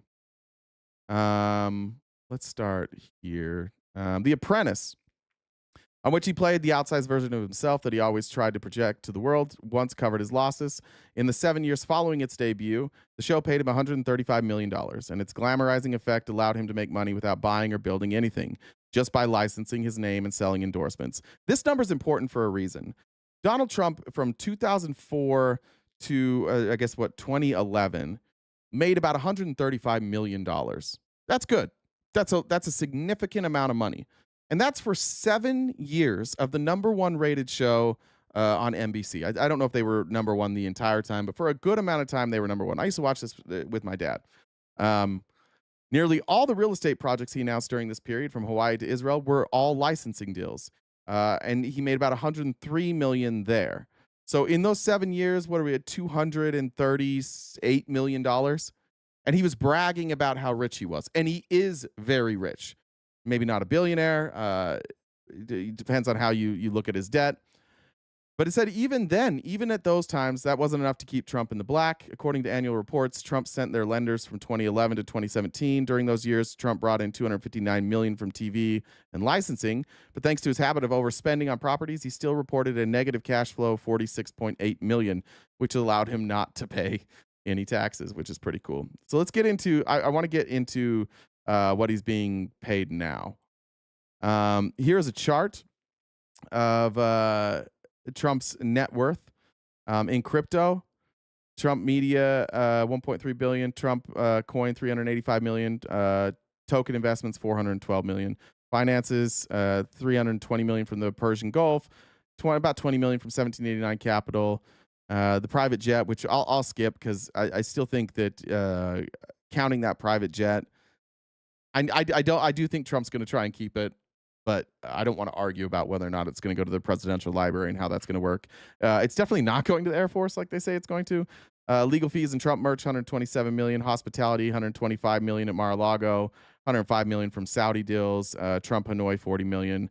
And then in media, about 116 million. Let's start first with Mar-a-Lago. Trump's financial disclosures forms indicate that since 2014, Mar-a-Lago's annual revenue has jumped from $10 million to $50 million. It has 5x. At the same time, Forbes reported operating costs have been stable, ranging from $12 to $16 million a year. Adding it all up, I calculated that Trump's presidencies have brought him at least $125 million in extra profits from Mar-a-Lago. That's almost as much as he made having the #1 show. It was a place that not a lot of people went. It's not like it was a big popular place at Mar-a-Lago. It became popular because Trump lives there. And people know that if you host events at Mar-a-Lago and spend a bunch of money there, that you're likely to get preferential treatment. And what we'll see as we go through this is you'll see that people who spend money with Trump get preferential treatment that he can only give them as president. And they all recognize that. He did this on purpose. When it comes to legal fees and Trump merch, according to the nonprofit Open Secrets, in the past decade, Trump's campaigns have spent more than $20 million at his own hotels. That contributes to Mar-a-Lago's spike in profits. But how much, if any of this money reached his personal accounts, is impossible to guess. But at least $20 million he is basically taking campaign funds and funneled them into his own properties. Trump's 2016 and 2024 campaign operations paid him a total of $18 million for his own jet. Now, remember, he told you, at least in 2016, that he paid for everything. He paid for his own, his entire campaign. He said, I've got a jet. I don't have to use a jet. I don't have to hire private jets. I've already got one. I'm paying for all of this. Except for the campaign paid him. Remember when he lied to you guys and told you he was self-funded? He never was. Sometimes he would use his credit lines or cash on hand to loan money to his campaign, but he was never self-funded. He didn't spend a dime, hardly. I mean, I guess you could probably find like some lunches or something he paid for, but you look at his expenses, and anytime he injected his own money, it got reimbursed. Trump, however, is the first presidential candidate to run a private online store that competes against his own campaign in selling campaign-style merch, effectively diverting his supporters' money into his own pocket. Trump's most recent disclosure form listed licensing income of $1.1 million from a Trump guitar, $2.8 million from Trump watches, $2.5 million from sneakers and fragrances, $3 million from an illustrated book called Save America, and $1.3 million from a God Bless the USA Bible. Jesus loves that. That adds up to at least $27.7 million from faux campaign paraphernalia. I'm old enough to remember the criticism you guys had about Barack Obama profiting from writing a book after he was president. I'm old enough to remember you guys pointing at Bernie Sanders' net worth of around $8 million and being like, look, corruption. You guys have been pointing at people that have like net worths of 15 and 20 million for decades going corruption. And when you looked into them, because they have to file their disclosures, you find out they wrote a book. Or you find out that they sold a property, or that their property value has just gone up. This is very different. Trump would have made this $27.7 million. None of it would have been made if he wasn't president. And they're licensing deals. He's not even like doing something. He's just licensing his name. People recognized a long time ago that Trump's name was a way to make money. You can look at you can look at stuff like donations, but specifically in media. If I wanted to be a grifter, I would grift Trump supporters. I would be MAGA. I do think, like, I know that people come in here sometimes and accuse me of being a grifter, and that's fine. It doesn't bother me. And I know that is thrown around too much. But I can tell you that, like, grifting it doesn't work very well on the left. It just doesn't. There's just not that many people willing to pay for half of the information. There's not that many people that are willing to like put give you a monthly donation for a membership if you just come out here and like repeat the same talking points that were on Fox News earlier that morning. There's not a lot of that.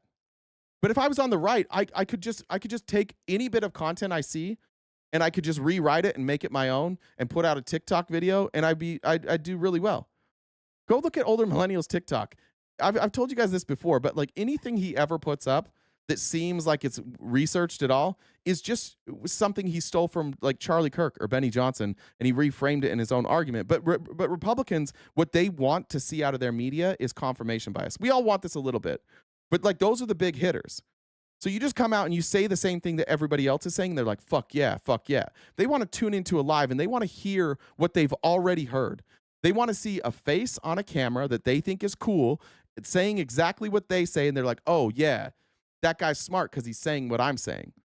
That's the easiest grift in the world. In fact, like I wouldn't even begrudge if I found out that somebody was like going through hard times and they're just like, fuck it, I'd sell MAGA gear. I know what I have not a friend, an acquaintance, somebody I'd worked with who sells fireworks here in Arizona every fireworks season. And like in 2018, he changed all of his branding. I don't remember what it was. I think it was like their family name Fireworks. And he changed it and all their branding to MAGA. And he's like, it blew up. Like he's like, my sales like 5x'd because I just had MAGA stuff. He had Trump flags everywhere. It was the same exact product, but people just want to be like, yeah, fuck yeah, MAGA, own the libs. So it like 5x'd his business. He doesn't even know anything about politics. He doesn't particularly like Trump. He wouldn't agree with his policies, but he's just like, I just realized if I throw on a MAGA hat, put out some MAGA flags, we're good. That's where I would grift. Anyways, a political campaign fund cannot pay a candidate's personal legal bills. You saw this yesterday. I played that clip of the Trumps when they were like, hey, why are you guys grifting so much? And they're like, oh, because the banks picked on us. It wasn't fair. We had no choice. We had to pay. And Don Jr.'s like, nobody ever mentions the hundreds of millions of dollars we had to pay in legal fees. There's a reason nobody mentions that. Trump found a loophole. A campaign fund can be converted into a political action committee, and the looser restrictions on PACs allow the use of donor funds to pay these expenses. Through his PACs, Trump has spent more than $100 million of his supporters' contributions to defend himself against an array of charges: that he defamed E. Jean Carroll, which he lost, while denying her account of his sexual assault; that he fraudulently hid a payoff to a porn star during the 2016 election, which he lost; that he conspired to overturn the results of the 2020 election, which he would have lost; and that he stole and hid classified documents after leaving the White House, which he did and would have lost. And he just took donor money and paid for all of his bills. Estimated gains from that are $127 million. You can't show me a politician who has used their office to make $127 million, and this is just the start. That's 127 plus 125 million so far. So we're at about 250 million. That's the running total. So far, two things that Trump has done have netted him $250 million. Then we get to the D.C. hotel. During the president's first term, no business figured more prominently in Democratic allegations of corruption than did the Trump International Hotel in Washington. Zach Everson, who wrote an online newsletter about the scene there, told me that the hotel was the epicenter of the swamp. Foreign leaders booked blocks of rooms, industry trade groups held conventions, lobbyists, lawmakers, and cabinet officials crowded the bar. Trump often visited, and staff told Everson the tips suffered because the guests stayed at their tables to gawk until the president left. Estimated gain here, nothing. So that's good. Let's get to the Persian Gulf. During the 2016 Republican primaries, Trump boasted of having sold condos to the Saudis. They buy apartments from me. They spend $40 million, $50 million. Am I supposed to dislike them? I like them very much. Nevertheless, he'd struggled to make licensing deals in the Gulf. The few developers outside of North America willing to pay for the use of the family name were mostly building condominiums in lower rent parts of the developing world. This is a good trick. Like, this is kind of like the Rachel Ray trick. You take somebody who's famous, and people with wealth are like, yeah, I'm not going to buy things just because it has their name on it. But people who might not be wealthy, they see that name attached, and they're like, oh, this must be a quality product, right? It's that name brand recognition. So you're going after people who maybe can't afford something luxury, but they see Trump and they associate that name with luxury, and so that licensing deal makes a lot of sense. Trump's only beachhead in the Gulf was a deal with Hussein Sajwani, the tycoon close to the Emirati rulers. In 2013, Sajwani, the self-styled Donald Trump of Dubai, had agreed to pay the Trump Organization to manage a Trump-branded golf course surrounded by villas in Dubai. Again, this is before he's president. When Trump was running for president, however, at least one emissary from the campaign suggested to the Emirati rulers that Trump's deal with Sajwani gave them an in. Tom Barrack, Trump's friend and informal advisor, wrote in an email to the Emirati ambassador Youssef Al-Otaiba that Trump has joint ventures in the UAE. Barrack prompted the UAE to begin courting Kushner, Trump's incoming Middle East advisor, and this effort appeared to pay off stunningly. Through Kushner, the Emiratis helped persuade Trump to travel to the Persian Gulf for his very first presidential trip abroad. Remember everybody being confused, like, why is he going to the Persian Gulf? Why is his first trip to the Persian Gulf? They also helped get Trump to support their preferred heir to the Saudi throne, Mohammed bin Salman, now the crown prince and de facto ruler, instead of a royal cousin who'd long been the favorite of Americans. One trip, one set of bribes, and all of a sudden, bin Salman is the preferred candidate for the Americans. Most remarkably, in 2017, Trump supported the UAE and Saudi Arabia in a feud with neighboring Qatar. The Emiratis and the Saudis had accused their regional rival of supporting Islamist movements and organized a blockade designed to starve the country. Qatar is a partner with the Pentagon, largely funding an American air base west of Doha, and Trump's stance contradicted the positions of his secretaries of state and defense. The Saudis and the Emiratis patched things up with Qatar at the end of Trump's first term. That's the Abraham Accords. He and the rulers involved now act like the blockade just never happened. Had the payments for the Dubai golf course helped the Emiratis win Trump? Would a deal with the Trump organization have protected Qatar? A senior official of a Gulf state told me that the region's rulers now view business with Trump as kind of a safeguard. It did not take long after his first term for the family to return to the Gulf. He left the White House in 2021, but the after January 6th, Kevin McCarthy, the House Republican leader, had to make a pilgrimage to Mar-a-Lago to atone for declaring that Trump must accept responsibility for instigating the riot. Now here's where you start to see Trump's new plan.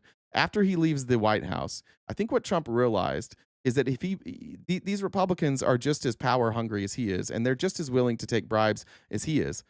So Kevin McCarthy goes down to Mar-a-Lago, and Trump basically told him, like, look, here's what I'm doing. I'm going to work with these Qataris, and we're going to win back the White House. They're going to fund all this shit for us.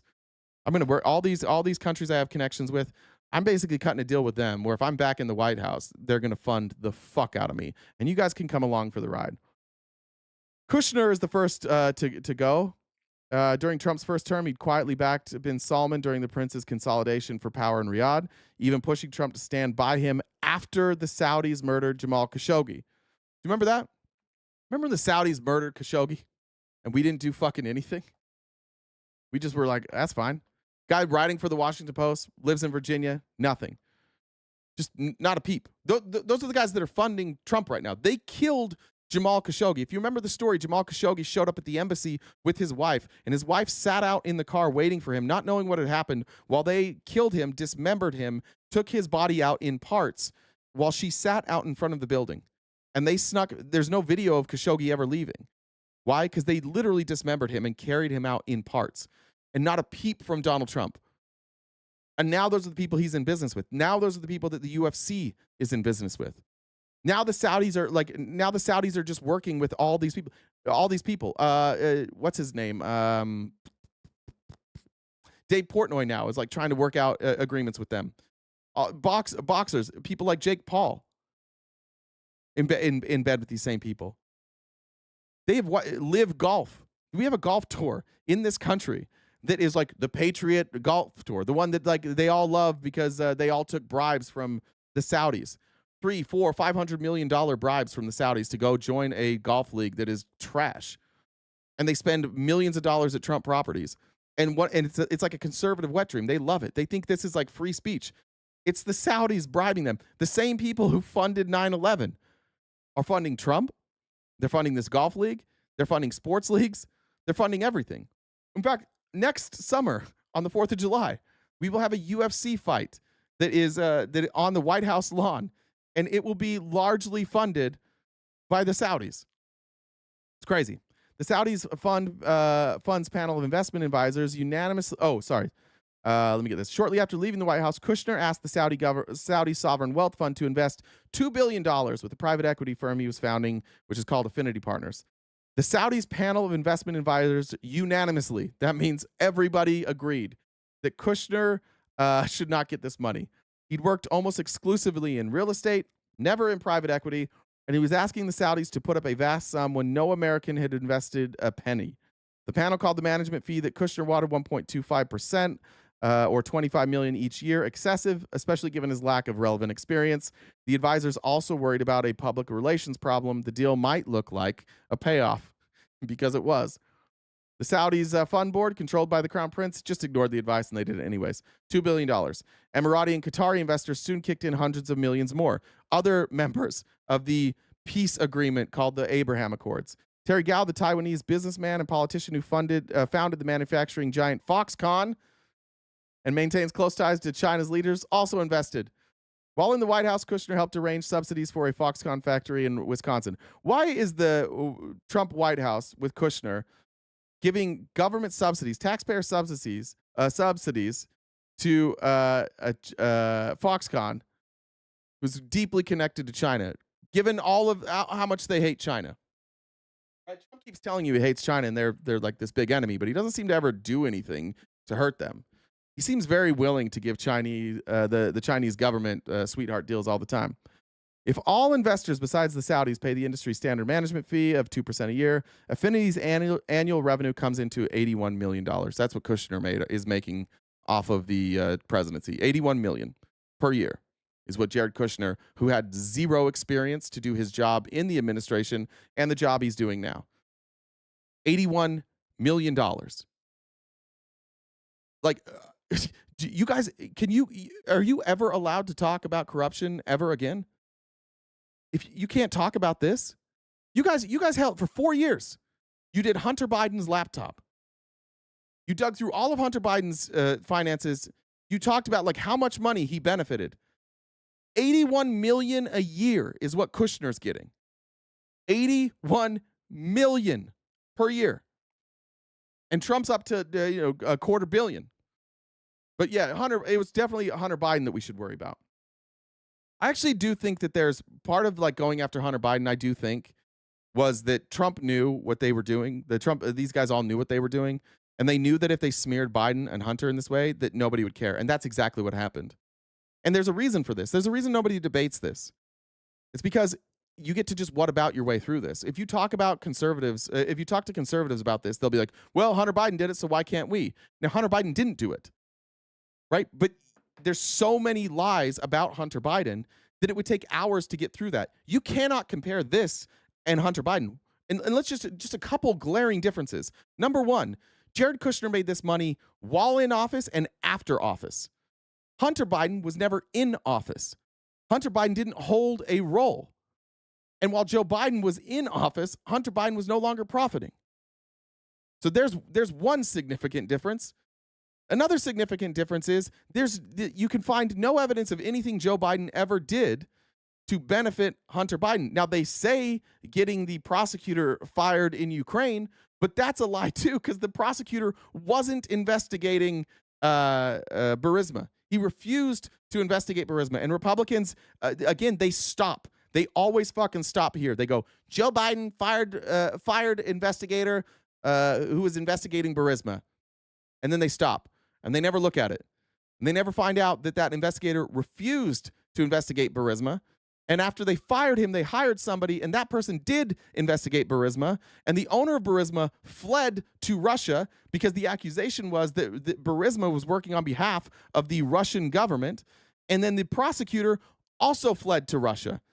And then we had somebody else over there at the same time named Paul Manafort who came back to America because there were all these Russian influences in Ukraine. And the whole world knew what they were doing because Russia, before they invaded Ukraine, they tried a hostile takeover. They tried to infiltrate the government, infiltrate the businesses, and they tried to get the people of Ukraine to turn on the Ukrainian government and install a yes men for Russia. And then that way Russia wouldn't have to invade. But Joe Biden and NATO and Barack Obama stood in the way. And they said, no, you can't do no, we're not doing this. Nobody ever talks about that part of the story. Nobody ever talks about that part. That Russia already tried this coup once, and now they're invading. And so now we got to stop them from invading. We stopped them then, but now Trump doesn't want to stop them. Because it just seems like every time there is like some brutal dictator, they have these connections with Trump, these backdoor connections every single time. And Republicans are just so lazy that all they want to do with Trump is they want to find something that they can accuse Joe Biden of so that they can ignore it. And that's how this has happened. The only reason that Republicans don't have to talk about this is because they spent 4 years lying about Hunter Biden and what had happened. But even if all that stuff about Hunter Biden was true, they're not going to investigate this. They investigate Hunter Biden, but don't investigate this.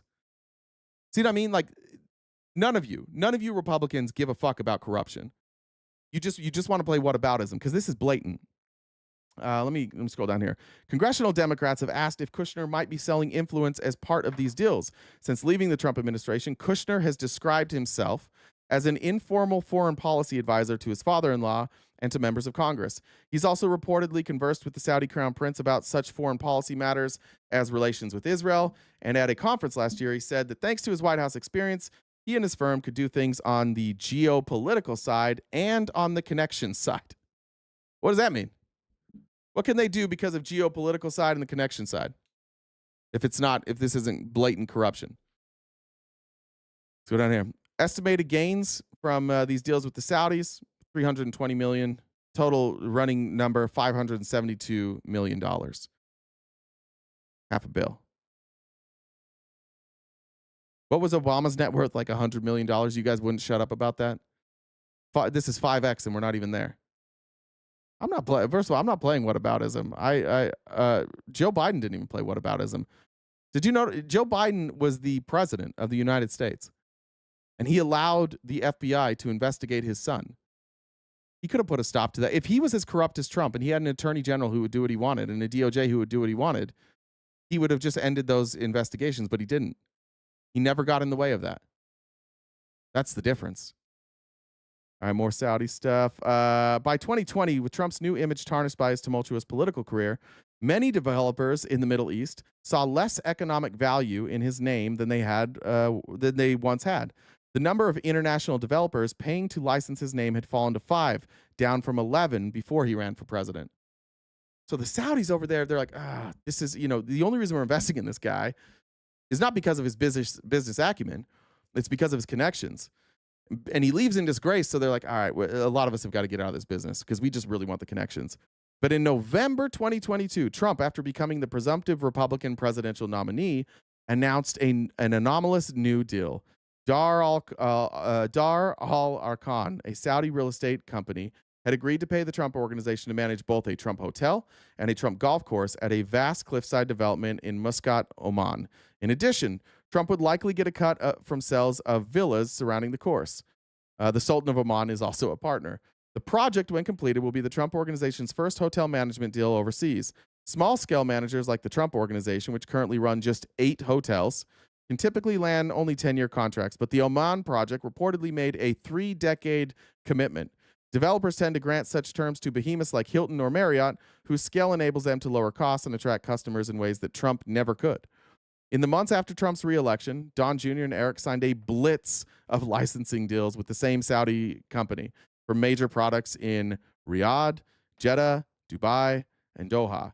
Given that the family has finally acknowledged trying for decades to plant the Trump flag in the Gulf, these mega deals are inconceivable without Trump's presidency. How much are they all paying? After the pandemic, the financial performance of the Dubai golf course stabilized. Trump reported on his last 3 annual disclosure forms that managing the course paid him $1.2 million, $1.1 million, and $1.078 million. He now stands to make at least $1 million a year as long as Sajwani renews the management contract, and Sajwani would be foolish to cancel while Trump is president. I estimated that Trump, by the end of his second term, will have made more than $9 million from managing that course. Golf industry experts say that, in fact, the Trump organization merely oversees the local operations of the club and probably keeps more than 80% of those fees as profit. That would net Trump about $7.2 million. In addition, the licensing fees from the Dubai golf course, which Trump reported on his last 3 disclosure forms, total $9.7 million. Much of this money likely comes from his cut of sales of condos around the course. Such fees are usually almost all profit. So if we look at just the golf stuff, extra $105 million. Running total $678.5 million. Do you see the uncomfortability of the Republicans in the chat now? Now they resort to like, all we ever talk about is Trump, TDS. You guys, you're terrified to acknowledge reality. It is absolutely crazy to me that you'll sit here and you'll watch this and you get mad at me just reporting numbers.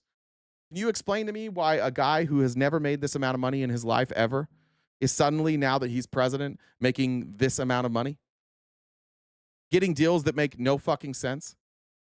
Getting a 30-year licensing deal for something that they're not very good at? Like, Trump properties aren't very good. That's not a great management company. There's been nobody scrambling to get the Trump management deals. They've largely fallen off. It's weird. Trump got deals, licensing deals, when he was on The Apprentice, when he was really famous, and then when he was president. And all the other time, nobody wanted to do business with him. It seems like they only want to do business with him when his name means something or he has access to money, which he has tons of. I'm going to skip over the plane. The estimated gain there's $150 million. I'm skipping that just because we still don't really know what's going to happen with the plane. There's in September of 2024, as polls were forecasting Trump's likely return to office, Tu Lam, the general secretary of Vietnam's ruling Communist Party, visited New York and dispatched a Central Committee member to wrap up a Trump resort deal. The Central Committee member oversaw the signing of an agreement between the party of Hung Yen Province and a consortium of investors arranged by the Trump organization. The same day, Trump took time away from the campaign to join Eric in signing an agreement with a Vietnamese company known for its office parks that will build the property and pay the Trumps for the use of their name. Once again, not Trump building anything. They're just using his name. Trump loves to talk about how he's a real estate developer and how he has all these great projects and he builds all these great buildings. He doesn't. He builds almost nothing. He just has licensing agreements. The planned development with a projected cost of $1.5 billion, yada, yada, yada, 54 holes. This is going to net him another $40 million. Now we're at $868.5 million. Now we're on to the corpus squeeze. In a 2016 Law Review article, Susan Seeger, a First Amendment lawyer and professor at University of Cal Irvine, described Trump as a libel loser. In the past 5 decades, he has lost or withdrawn a dozen lawsuits against media companies and failed to follow through on many other threats. The handful of claims that he filed after leaving the White House all seemed certain to end similarly. Last spring, for example, he sued ABC for defamation because its anchor George Stephanopoulos said that a court had found Trump liable for rape. The court had found Trump liable for sexually abusing and defaming E. Jean Carroll, and the judge had emphasized that Carroll had not failed to prove that Trump raped her, as many people commonly understand the word. To win the lawsuit, Trump would have to prove that Stephanopoulos spoke with actual malice, a seemingly insurmountable burden. But after the election, notice ABC doesn't want anything to do with this. Then Trump wins the election, and ABC News just settles the case. Confronting a plaintiff who now held enormous sway over its future regulation, Disney agreed to pay $15 million to the presidential library. Then Trump went and sued Meta. Again, couldn't win any of these lawsuits before he was president. As soon as he's president and he has the Justice Department on his side, and they're going to need his approval for things that they do, all of a sudden they're willing to pay. Meta paid. Then Elon paid through, was it Tesla or Twitter? It was Twitter. Elon then gave 22 million, or no, Meta paid 22 million. Elon paid him $10 million, and now Paramount has paid $16 million. All of this allegedly to go to his presidential library. We'll see. Add that up now. $91 million with Amazon also paying now. So we're at almost $1 billion now. He's profited off this presidency. You gonna talk about that, Republicans, or are you guys gonna play whataboutism all day in the fucking chat? We're gonna do whataboutism, aren't we? Just a reminder, at the end of this, I'm inviting any of you to come up and discuss any of this. And as normally, like we always predict, none of you will. You will sit in the chat and you will cry and you will call everybody. You will say that we're coping and that we're hysterical and that we have Trump derangement syndrome, and it won't stop us one single bit from reporting on this, and it won't stop you one single bit from just like being fucking morons. Be like, I don't want to learn anything new that makes me feel bad. Now to True Social. This is where it gets real interesting. So Trump launches True Social in 2021, and it's largely like a failure for a long time. Then out of nowhere, True Social merges with Digital World Acquisition Corp. They're a financial contrivance called a special purpose acquisition company, or a SPAC. This basically allowed them to raise capital and be traded. SPAC sponsor raises capital through an initial public offering of shares in an empty vessel that operates no business at all. The offering sells only a pledge that the SPAC will use its funding to buy some enticing enterprise. Digital World, headed by a Miami financier friendly with Trump, raised $293 million, and it agreed to put that money into a merger with True Social. The combined company, now called Trump Media and Technology Group, then handed Trump a roughly 60% stake and named him its chairman. His share of the $293 million is the equivalent to $175 million. They took a social media company with absolutely no value and gave Trump $175 million just because of his name, which at this point, he's not president. Fine. It's a bad deal. Really bad deal if Trump doesn't become president later on. And they were, I think, betting on this idea that Trump would become president. Any money that the president makes from Trump media unquestionably depends on his status as the former and current commander-in-chief. Trump releases news, making presidential statements exclusively through True Social, exploiting his public position to draw attention to his private platform. But how much of that apparent $175 million Trump might pocket is a trickier question. Trump's media market value has gyrated, with its share price ranging from as high as $6 billion to as low as $1.6 billion. For a company that only loses money, that is a crazy valuation. And it goes to show like how fucking stupid our stock market is and how fraudulent our stock market is. A company that loses money is worth $1.6 billion on the low end or $6 on the high end. BRX said MAGA's right. MAGA's right now. Let's not talk about the sitting president. Let's talk about politicians from a decade ago. Yeah.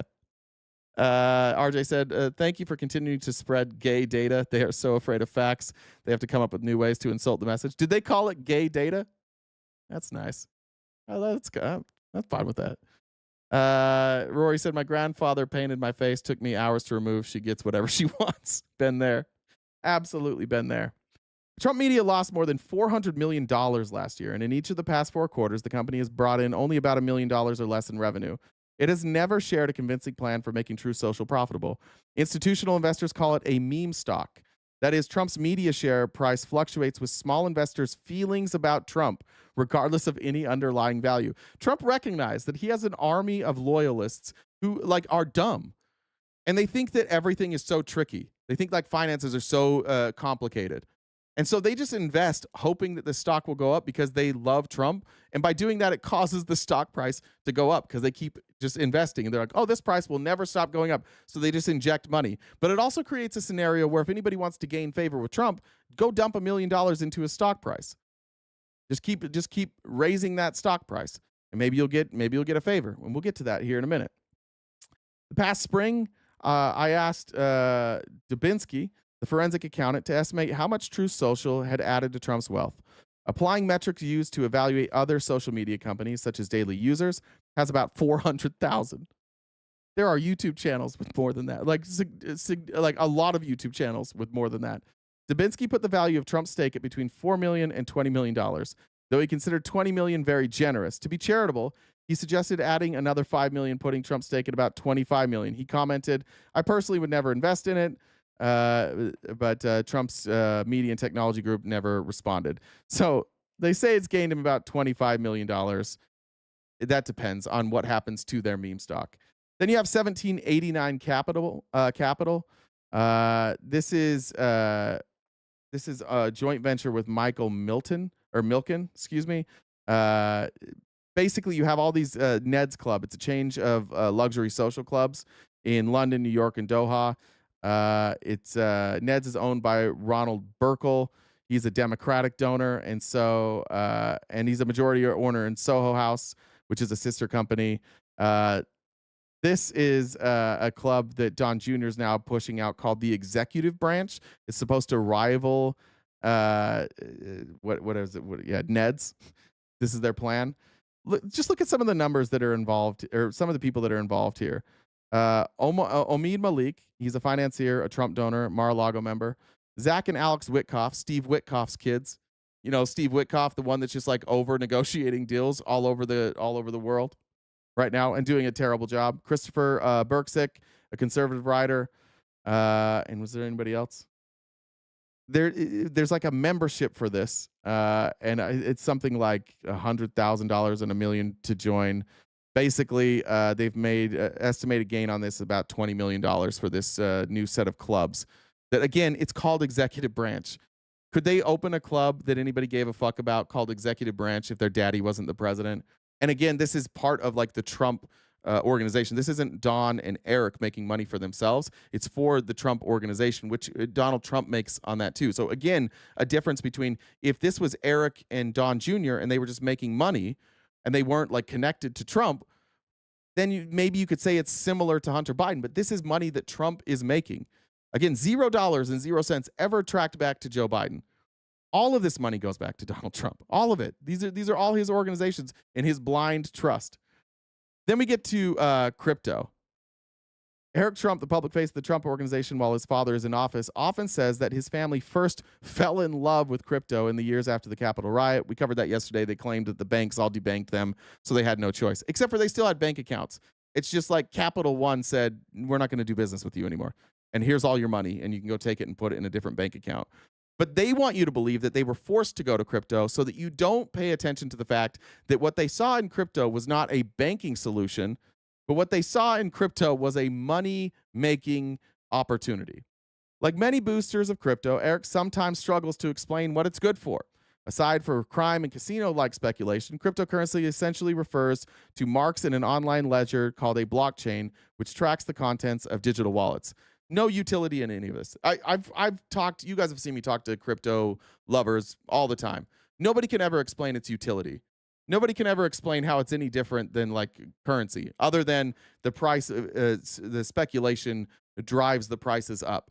And it's far more manipulatable than like the stock market or regular currency. A hot topic among crypto investors is the question of a use case.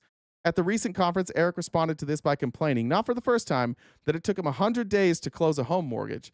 Can you imagine how punitive that is to have the average person out there that might not have our resources or might not have our net worth, filling out paper forms? Nobody's ever done that. When you don't fill out your own paper forms when you buy a house, that's crazy. Nobody here, unless you're like unless you do your own mortgage, you didn't fill out your own paperwork. Sometimes he gripes that the Trump organization executives still have to worry about getting large wire transfers done before the banks close at 5. How in 2025 could that possibly be the case? And that's a compelling case. Yeah, we need a quicker process. Crypto solves all these problems, sort of. But outdated technology isn't what slows down the mortgage applications or big wire transfers. It's due diligence that banks perform to address the riskiness of a loan or legitimacy of a payment. This is the banks making sure that people aren't just like funneling money and laundering money in. Banks have due diligence. We have restrictions on this so that crime doesn't run wild. Ironically, what the Trumps are saying here is we don't like when we try and do stuff that's illegal, and the banks are like, nah, you can't do that. So that's where crypto solves the problem. Now you can do crimes with crypto. And if we get rid of all of this pesky red tape, we can go back to doing crimes again. Trump initially saw crypto in 2019 with clear eyes. He said the volatile prices of crypto were based on thin air, and that unregulated crypto assets can facilitate unlawful behavior. As recently as 2021, he told an interviewer that crypto seems like a scam. FTX's spectacular collapse the following year appeared to vindicate his warning. Trump was surrounded by like smart people, and they were telling him like, this is obviously a scam, right? You can see that it's a scam. There's no utility in most of these cryptocurrencies. It's just people, like, the more somebody invests in it, the more the price goes up. That's it. Like that's how any of these, that's why Dogecoin went up. All of you that are sitting on like some meme coin right now and you're like, I hope it goes up someday. I hope it goes up for you too. But please understand that what you're looking at is not like a market operating correctly. And if you make a prediction on a meme coin that it's going to go up, what you're projecting is that a bunch of people will agree with you. And so what we have in the crypto industry, and the reason that influencers got so involved in this, specifically, like you go look at like Jake Paul, Logan Paul, you can look at the Hawk Tua girl, you can look at both Trump's launches. It seems to be that anybody launching a coin, the only possible way they have to be successful is if famous people talk about it. It's never like, oh, this is a really cool cryptocurrency. Here's what it does. And everybody's like, oh, that's useful. I can use that. I'm going to invest in this. It's always, oh, shit, dude, Jake Paul just tweeted about it. I got to get in now while it peaks. I got to get in now. Almost every cryptocurrency's entire value is based on how many people think it's cool or how many people hold that coin. Ironically enough, that if there were enough people in this world that wanted to end Donald Trump, you could just go out and convince people to sell everything that Donald Trump is involved in. These crypto projects, you could take down Donald Trump quite easily if you convinced enough people just to sell their assets with what he has. That's how fickle all of this is. And that's why cryptocurrency people try and talk to you in these terms like, these generic terms that make it sound like it's so complicated. And when people are day trading and they're like, oh, there's a candle. Here we go. Here's the bear. Here's the bull run. I saw somebody complaining today like, hey, what happened? Crypto was on a good run and now we have to have this bad news and people are selling their crypto? Yeah. Yeah, because your entire currency is based on how people feel. That's how fucked up our economy is. That like the stock market and cryptocurrency, they're all based on feelings now. And feelings can be manipulated. And all it took for Donald Trump to make a fortune in cryptocurrency is him changing his position that he had held for years and saying now instead, I love cryptocurrency. He doesn't know what it is. Remember when he went to that cryptocurrency conference and he's like, you're going to have your Bitcoins, put them in your piggy bank, whatever it was. He thought it was like this tangible coin. He had no idea, but somebody told him like, dude, if you tell everybody this is great, they'll invest and your money will go up. That's the real like fucked up situation that we're here in America.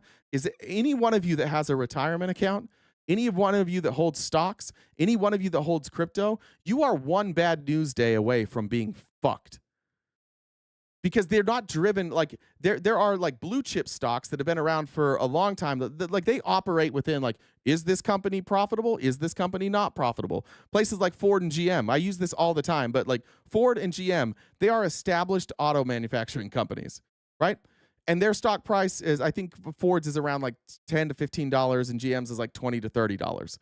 And it fluctuates based on their revenues. And it has historically, it fluctuates based on their revenues. And then you have Tesla in the 300s. And Tesla mostly isn't profitable. They're only profitable because of government subsidies, but they don't bring in anywhere near the amount of money as Ford and GM, and yet they are worth 10x. Why? Because it's cool. People kept saying like, oh, Elon. I'm investing in Elon. That's the stock price of Tesla. And if for the stock bros here, let me just tell you, you're not fucking smart. You didn't see, oh, I saw the potential in Tesla and I knew they were going to make great cars and I invested early. No, you didn't. No, you didn't, because they haven't been that successful. If Tesla was trading at a normal, like if Tesla operated with like a balance sheet, their stock would be worth less than Ford and GM. It would be like a $5 stock, $4 stock, but it's not, it's a $300 stock. What happened? All these people invest in Tesla and then they go on podcasts and they talk about how great Elon Musk is. That's how Elon Musk became like this figure where people are like, oh, he's incredible. He's a fucking genius. And then over the last year, we all realized like, oh, he's not a genius. He's not a genius at all. He's doing like just pretty average stuff. But everybody, all these rich people are saying that he's a genius. And you just saw more and more money pour into Tesla stock and it rises the stock. Right? That if you go look at like some of the companies at the top of our stock market and you go dig into their revenues, you're going to go, what? How the fuck? By the way, if I knew how to short anything, I don't know shit about it. I need a better financial advisor. There's a million stocks I would short that look just like this. And if I had a better understanding of when this was going to come crashing down, I would pick that. But that's what we're dealing with in America. Most of the richest people in our country, they're rich because they have convinced you that they're smart. And that drove up their stock price. That's what we're going to see here with Trump crypto here. In Trump's progression from brick and mortar developer to hawker of intangible projections of himself, his NFTs were another milestone. They depicted him as a muscled superhero in a cape, a guitar-wielding biker, and so on. And on Truth Social, he announced that they cost only $99 each. On his past 3 disclosure forms, Trump has reported that he earned $13 million in NFT licensing fees. These are pictures, AI-generated pictures of Donald Trump that people bought online, and the value of those pictures goes up when he's popular and goes down when he's not, and that made him $13 million. This is no different than the sports card industry. It's entirely speculative. What you're seeing here is that Donald Trump is not a great businessman. Donald Trump is a master manipulator, and he understands that in America we have a totally fraudulent economy, and manipulating people pays. 14.4 million total on NFTs. If we look at his token investments, let me skip some of this here. We are running low on time. Let me get down here a little further. Around the time of the January conference that Trump had on crypto in 2024, where he said he would get rid of, or he would pardon Ross Ulbricht, which, by the way, like, I don't hate that. Ross Ulbricht was absolutely set up. The crime that the pay for murder scheme that he was convicted of was a complete and total setup by the federal government. It was entrapment. I don't think Ross Ulbricht's a good guy. I think anybody who agrees to pay to get somebody killed should go to jail. But I don't think that the government can set you up to do that. So this is one of those pardons that like I kind of agree with. I agree with it because I don't think the government should be allowed to set you up. Libertarians agree with it for that same reason. And then there's a bunch of dipshits who agree with it because they think anybody who is involved in crypto can't be a criminal. And there's this weird side of cryptocurrency where like the bigger criminal you are, the more respected you are by crypto investors. And Donald Trump was late, but realized that and was like, oh, fuck, like I'm a criminal. They're going to love me. Nobody's going to give a fuck that like I cheat and steal all the time. They're going to love me because they just want the eyes. Around the time of that conference, Don Jr. and Eric started dropping hints about a new crypto venture of their own. It formally appeared in September 2024 under the name World Financial Liberty. The company entered a sector known as decentralized finance that involves the borrowing, lending, and trading of cryptocurrency. Competitors already filled the field, and nobody at World Liberty had a successful track record in decentralized finance. The startup offered a few details about its plan, saying only that it would begin selling digital tokens that entitled a buyer to vote at some point on what its future plans would entail. Now, this goes against everything Eric and Don Jr. said yesterday when they were like, we've been excited in crypto since 2021, and you can't even look at these ventures. It's 2024 in September. The election's in November. They start World Liberty Financial, and they basically do nothing. They basically just like bring in some people, and they do nothing. And they structure. My guess is they made this knowing they would launch coins if Trump won. And probably, honestly, would have launched coins if Trump lost, and it would have been like election fraud coins. They would have been like, invest in this coin, like the U.S. is entirely corrupt. There's no way Donald Trump lost. He should have won in a landslide. Kamala Harris was a fake nominee, and they cheated again, just like they did in 2020. And he would have just banked off that. I don't think it mattered that much that he won, except for now he's going to make way more money because he won. But that's what he would have done. They still would have rolled out Trump and Melania coins. It would have just been themed like, oh, we got an election stolen from us again.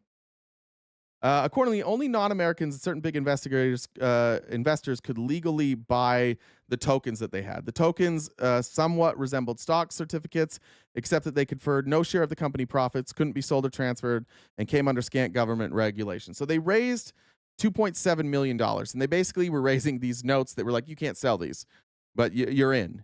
And someday maybe you'll be able to sell these. Soon, however, World Liberty had an edge, the president.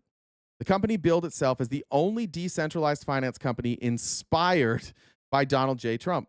A photograph of Trump raising his fist dominated the company's website, which called him its chief crypto advocate. Trump participated in a desultory 2-hour live stream introducing the company, in which he portrayed investing in crypto as a kind of national duty, whether we like it or not. Guys, I know you don't want to invest in crypto, but it's your only shot. Everything is so corrupt that you have to invest in crypto. He uses his office as the presidency to push a crypto investment that he himself will personally gain from. The president's youngest son, Barron, an NYU freshman, was involved in the company as well. And again, Steve Witkoff's kids, Zach and Alex. Most of World Liberty's profits belong to the Trumps. The company's website said that the president had agreed to promote World Liberty Financial and protocol from time to time. And in exchange, a shell company controlled by his family would receive roughly 3/4 of the revenue from the voting token. He signed an agreement saying he'll push it while he's president, and he gets 75% of the money. Let's see. Cynical buyers of the token may have bet that if Trump won the election and loosened crypto rules, World Liberty might let investors resell their tokens, potentially at a profit. The rules did indeed relax, and in July, the company announced that it will allow trading. Now that the price of that token's gone up, now they're going to allow these early investors who got their trades, now they can get out. This is not uncommon with cryptocurrencies. You'll see this a lot. People will say, like, we won't rug. This happened with Hawk Tua, it happened with the Trump coin, it happened with the Melania coin. But a lot of people say, I'm launching this coin. And they say, but we have measures put in place so we won't rug. What rugging means is that they announce the coin on a day, and the day before, a few days before, they have pre-sale. And so everybody who's aware that this coin is about to launch is able to go in and they're able to buy tokens at a set price. And then those people, generally influential people, famous people, influencers, politicians, actors, anybody, Tom Brady, you've seen do ads like this, they have all these pre-sale tokens. They're either given or they are able to buy pre-sale tokens. And then when the coin launches, there's this coordinated event, and they all go out on social media and they say, whatever, Tom Brady coin to the moon. And then it gets seen by millions of people. People go in, they start buying Tom Brady coin. The value goes up. And a rug happens when the value's going up and the initial investors all sell. They wait till they think they see like, oh, profits are leveling out, and they sell, and then it drops. It tanks. The value of the coin tanks. And basically what happens is all these people in the know watched all these regular investors, the you and me, that are like, I'm in. They all invest on the way up. And then when they sell, they're essentially stealing that money from these investors who trusted them. And that's what rug pulling is, right? So one of the measures to avoid that is what they did here on World Liberty Financial. They said you can't sell any of this until July. And now it's structured. So I think it's like 20% of it can be sold now, and then in 6 months you can sell more, and in 6 months it was set up in a way that you're not going to have a massive spike and then a rug pull. However, both the Melania coin and the Trump coin were rug pulled by the people who were behind the coin, and potentially some of the Trumps themselves. We don't know. The Trump connection began shortly after his election, beginning with a bellwether investment by Justin Sun, a Chinese-born crypto billionaire. Sun founded a crypto network called Tron and his own cryptocurrency, Tronix. In 2023, the SEC accused him of orchestrating bogus trades in order to fraudulently inflate prices. If you're in crypto in 2023, you all know who Justin Sun is. And you know that Justin Sun was rigging the crypto industry to benefit him and like his friends. And the SEC caught on to it, and they charged him. The SEC also said that he'd made undisclosed payments to Lindsay Lohan, Lil Yachty, and other celebrities to get them to hype his crypto so that he can rug them. The celebrities agreed to turn over more than $400,000 in penalties and illicit gains. The SEC further alleged that although Sun could not legally sell to Americans, he had found furtive ways to do so. He's denied any wrongdoing. Nonetheless, crypto traders revered him for his riches. After Trump won, Sun bought $75 million in World Liberty tokens and signed on as a formal advisor. So this is somebody on the run from law enforcement in America because he wasn't allowed to sell here, and he was doing fraudulent activities. If he came to America, would have been arrested, and he signs on with the Trump's company. He's now a part of the group. He's a formal advisor. Not long after the inauguration, Sun's imprimatur had helped him bring in $550 million. The Trump family cut appears to be about $412 million. They took a known scammer who was on the run from our government, our law enforcement, brought him in and made $412 million. Trump reported an initial $57 million from World Liberty Financial on his latest financial disclosure. Trump's new administration soon ended virtually all legal or regulatory actions against crypto traders. And on February 26th, the SEC, who was chasing Justin Sun, put his case on hold with the aim of negotiating a resolution. Estimated gain for Trump there, $412 million for a running total of $1.4 billion. Then you have the crypto Gulf. Now you see the Saudis being involved. World Liberty announced in March that it sell a type of cryptocurrency known as a stable coin. Essentially, a stable coin is just like a coin that reflects the value of the dollar. It's not manipulatable. It's supposed to go up and down, but it's a way for people to be able to transfer money in real time without like these transfer fees that you would have if you wanted to pay with like Bitcoin or Ethereum. And so now they have this stable coin. Until July, stablecoins were largely unregulated, and the best known have become a mainstay of money laundering. Some issuers, meanwhile, have diverted supposedly secure deposits into crypto Ponzi schemes. This is a known way for people to launder money using stablecoins. There's virtually no regulation, and Trump's just getting rid of the regulation of stablecoins. So World Liberty offered the special credibility of a presidential endorsement, and here's where we start to bring in the American people, and you start to see, I think, the clearest signs of corruption. They offered the special credibility of a presidential endorsement and promised to back its stablecoin called USD1, which is USD is our currency, and then they add a 1 to it. So they're trying to make it look similar to USD, with short-term US Treasury bills. What this means is, in order for it to be a stable coin, they're saying that it's going to be backed by something of worth. And what would be more tied to the worth of the dollar than Treasury bonds? And why do we sell Treasury bonds? We sell Treasury bonds to pay for debt. And Donald Trump needs a whole lot of Treasury bonds to be sold right now. And those Treasury bonds are things that his company is buying. And if he buys those Treasury bonds at a lower rate, that's good for him. And he's consistently out telling what's his name, the Fed, Jerome Powell. He's constantly out there fighting this fight. And all these other crypto people, Steve Witkoff's doing it, Scott Bessent's doing it. They're all begging the Treasury to lower the rate on these bonds, right? That's more attractive, right? Then he doesn't have to. Then the government doesn't have to pay as much, so he can get these Treasury bonds to back his crypto, and he gets them at a rate where the U.S. government doesn't have to pay quite as much. So ironically, like, he's negotiating for himself, but he's also at the same time like kind of protecting the American people. He's like, well, I'm going to buy Treasury bonds, but I'm also going to try and force the Treasury to have lower rates. So the rate of return on these Treasury bonds is a little lower. That helps the American people. World Liberty, let's see. At present, Treasury yields, World Liberty can earn more than 4% annually on the value of any stable coin it sells, a profitable business with little risk if the company can persuade buyers to embrace USD1. So given Trump's connection to the Treasury, and if Trump's able to like convince the Treasury to lower rates, more people might look at USD1 and say, oh, we should buy that. And now for them, they're buying it at essentially a 1-to-1, right? They're going to let that money sit in these accounts, and they're going to use it to move money back and forth. But while that money sits in these accounts, you're getting 4% interest. World Liberty Financial is going to get 4.5% interest?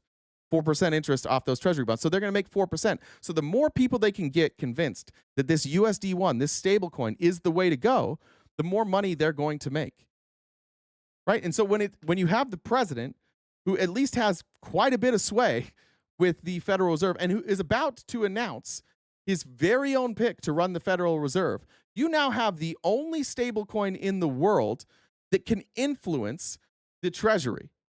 The only one. And Trump's company is going to get 4% on all of that. On May 1st, Zach Witkoff, flanked by Justin Sun and Eric Trump, announced at a crypto conference in Dubai that a company owned by the UAE's ruling family had become World Liberty's first major stablecoin customer, buying $2 billion worth of USD1. Well, where have we seen that before? Where have we seen that before? $2 billion coming from the Middle East into one of Trump's companies. Huh.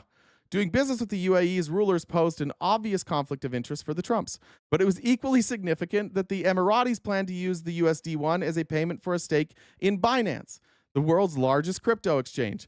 Binance and its controlling shareholder, Changpeng Zhao, known as CZ, pled guilty in 2023 to evading U.S. sanctions and violating anti-money laundering laws. These are the who's who of the criminals in finance, and Trump's organization is working with them, and Trump is openly doing deals with them. America first, my fucking ass. He's selling you out. When he tells you, like, we have to have cryptocurrency to protect us against these BRICS nations, no. That's not what he's doing. You might be along for the ride, but what he's really doing is he's saying, we're not going to do the things we could do with trade to make us more competitive against these BRICS nations again. We're going to try and just change the whole game. And this is where the lack of foresight comes from Trump. You're not going to change the whole game here. And if you do change this whole game, if you are successful, that doesn't leave the United States in a good position. It leaves the Saudis in a good position. It leaves UAE in a good position. And you know who it really leaves in a good position? It's fucking China. Because China's on the back end here. China's on the back end investing in this stuff too. And they've got more money than we do right now. They're not struggling like we are. They're struggling, but not in the same way we are. I said it earlier this week, but like, you could make a compelling argument that Donald Trump is working against America. He doesn't seem to do anything in the best interest of Americans. I would just ask the blue collar workers, how's this helping you? This will devalue your own currency. The money that you get paid. You better hope that wherever you work, they're just going to switch to crypto. And then you better hope that nobody pulls the rug on your cryptocurrency. And you better figure the fuck out what cryptocurrency you have and how to use these exchanges and how to make sure that you don't get scammed. This is the scammiest industry I've ever seen. I still have about $1,300 in crypto that I tried to put in an exchange. And I'm not going to say it, but like I tried to put it in an exchange. They say they don't have it, and I can't get it back. It's a crypto wallet. It's a well-known exchange. I do have an attorney trying to get it back. But this is the scammiest industry ever. And once your crypto is gone, you just can't find it anymore. Hey. Okay, just doing a check-in since. Go ahead. So we've roughly got 40 minutes or so left of the show. We do this each day, Monday through Friday, from 9:31. If you want to check your cash people, just to do a check-in on that, update the number. So we'll have Jay update his end, but whatever, the last update that I had, we had about 188 left in the gift goal. So if you guys could help us out, Venmo, Cash App, PayPal, Super Chats, to help us knock out the rest of that balance, that would be awesome. If you guys would like to discuss anything with RTP, you can do that. If you see the Venmo username, that is my Discord. You can send me a DM and I can bring you up to talk to them in real time. Subscribe if you haven't already, and check out our link tree. We're on most social media platforms. We have merch. Jay's on Cameo, and we upload these episodes to Spotify. So here's that. Why couldn't the car communicate? I don't know. Bad transmission.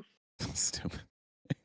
Denise said, thanks for the daily dose of news. Terry, thanks for joining the Dollar Train. Jen said, my chirping at MAGA fee. Amy Lynn said, Trump deployed air and naval forces to the Caribbean. Such a fucking joke. Did that happen while we were live? Check that out. Pink said, what's the difference between love, lust, and showing off? Spit, swallow, gargle. Jesus. BRX said, MAGA's right now. Let's not talk about the sitting president. Let's talk about politicians from a decade or two ago. Did we update those? I feel like I read those already. I guess it was 30 minutes ago. Okay. All right. Like Jen said, I know I get deep and I forget to remind people to knock out that goal. If you could help us with that goal while we go, then I don't have to stop, and I'll read them all when we get done. I think we were here. Let's see. Okay, this is the only other part I want to. So we have CZ, who's investing in Trump's crypto scam. Now he's saying that in May, CZ acknowledged on a podcast that he'd applied for a pardon. Binance reportedly has sought to have its monitoring withdrawn. So all these crypto companies now that are investing with Trump, they're doing so under with the assumption that any investigation into them will be removed. To be fair, I'm not very technical. That is fair. All right. Bloomberg News recently reported that Binance accounts for 90% of the USD1 in circulation. If CZ holds on to it for the remainder of Trump's term and Treasury interest rates stay at or above their current level, World Liberty will make more than $280 million. Under the ownership split at the time of the sale, about $168 million would go to the Trumps. I'd be surprised if Binance sells while Trump is in office. So Trump now has these cryptocurrencies investing with him, and he's saying like, hey, this is cool. Like, this is a great deal. I'm president. My people are going fucking nowhere. I can use my pulpit to tell people that this is a safe investment. This is how like everybody gets scammed. There was a big scandal that rocked my town that I grew up in when this guy he was one of the wealthiest people in my town, and he was a leader in the Mormon church, like a very prominent leader. And he had this company that he was starting where they were going to promote like concerts. They were going to put on big concerts, and he got like everybody to invest. In fact, my former in-laws invested millions of dollars into his company, and he just disappeared one day, and everybody lost their money. That's what this is. You use this pulpit that you have and this influence that you have as somebody that's honest and cares about America first. And they'll tell you that all day long until the money's gone. And will they hurt? No. Will you hurt? Yes. I've never seen such a plain scam in my life. My favorite like investigative journalist, CoffeeZilla, he's been kind of losing his mind the last couple months because he just can't fucking believe it. He's built a career on exposing these kind of frauds, and people for years have just been like, "Dude, amazing job, CoffeeZilla. Thanks for keeping the crypto industry clean. Like, we appreciate what you do. If we're gonna have crypto, it needs to be regulated and it needs to be free of scammers." And now all of those people who used to praise him are like, "Oh, fuck you, Donald Trump's the greatest." And CoffeeZilla's like, "Are we just doing scams now? Like, I built a career off of exposing these things. People were going to jail, and now Trump's president, and he's just doing the scams with them. All the people that I buried are now in bed with Donald Trump just doing scams together." It's got to feel crazy for him. I do feel for CoffeeZilla because he's just like, the fuck? These people were all going to jail. You not watching Newscom? Shut up. Let's see. Get that one. I think this is AI now. Yeah. 2 weeks after World Liberty's announcement in Dubai, Trump declared that the U.S. would provide the UAE with advanced technology for a joint 10-square-mile artificial intelligence data center. This decision overrode long-standing American concerns that the UAE's close ties to China made it vulnerable to espionage and to the theft of sensitive technology. Some news outlets have reported that those security concerns might yet stop the project, but if completed, it could vault the tiny monarchy to the forefront of the AI race and lock the U.S. into dependence to Abu Dhabi. Cool. We got China and the UAE working together, and Trump's like, you know what? Fuck it. I'll give you the technology for a data center. With the data center awaiting final approval, a shadowy new Emirati fund, the Aqua One Foundation, announced on June 26th that it would buy $100 million in World Liberty voting tokens. Aqua One, which has no public history, said in a statement that it would make the $100 million payment to participate in governance of the decentralized finance platform inspired by the president, Donald J. Trump. They're not even hiding it. They're literally saying, like, yeah, we're investing in this new, like, you want to talk about new world order. Jesus fucking Christ. Since World Liberty has said that the Trump family gets roughly 75% of the proceeds from sales of those tokens, that's $75 million in Trump's profits. This would bring the family's profits from the Emirati deals with World Liberty to $243 million for a company that didn't exist prior to last September. And the owners of this company have zero experience running a company like this. And all of their money has come pouring in by foreign governments who Trump is friendly with, who Trump is giving sweetheart deals to. Nothing out of you guys? Nothing? Not a fucking word? America first, right? America first, right? Why not take these profits and give it to Americans? Why is Trump pocketing all this shit? You guys are comfortable selling our economy to foreign investors? You're comfortable with that? You're comfortable with Trump competing with the value of our own dollar? Being backed by foreign countries? And you're like, yeah, dude, this is America first, baby. Here we go again. That's right. We're giving our money to Israel. And we're letting all these people in the Middle East control our government. Fuck it. Let them in. And China's just back there like, I can't believe this dumb motherfucker is falling for this. I cannot believe this. China came in, and China was trying to like backdoor this stuff for themselves.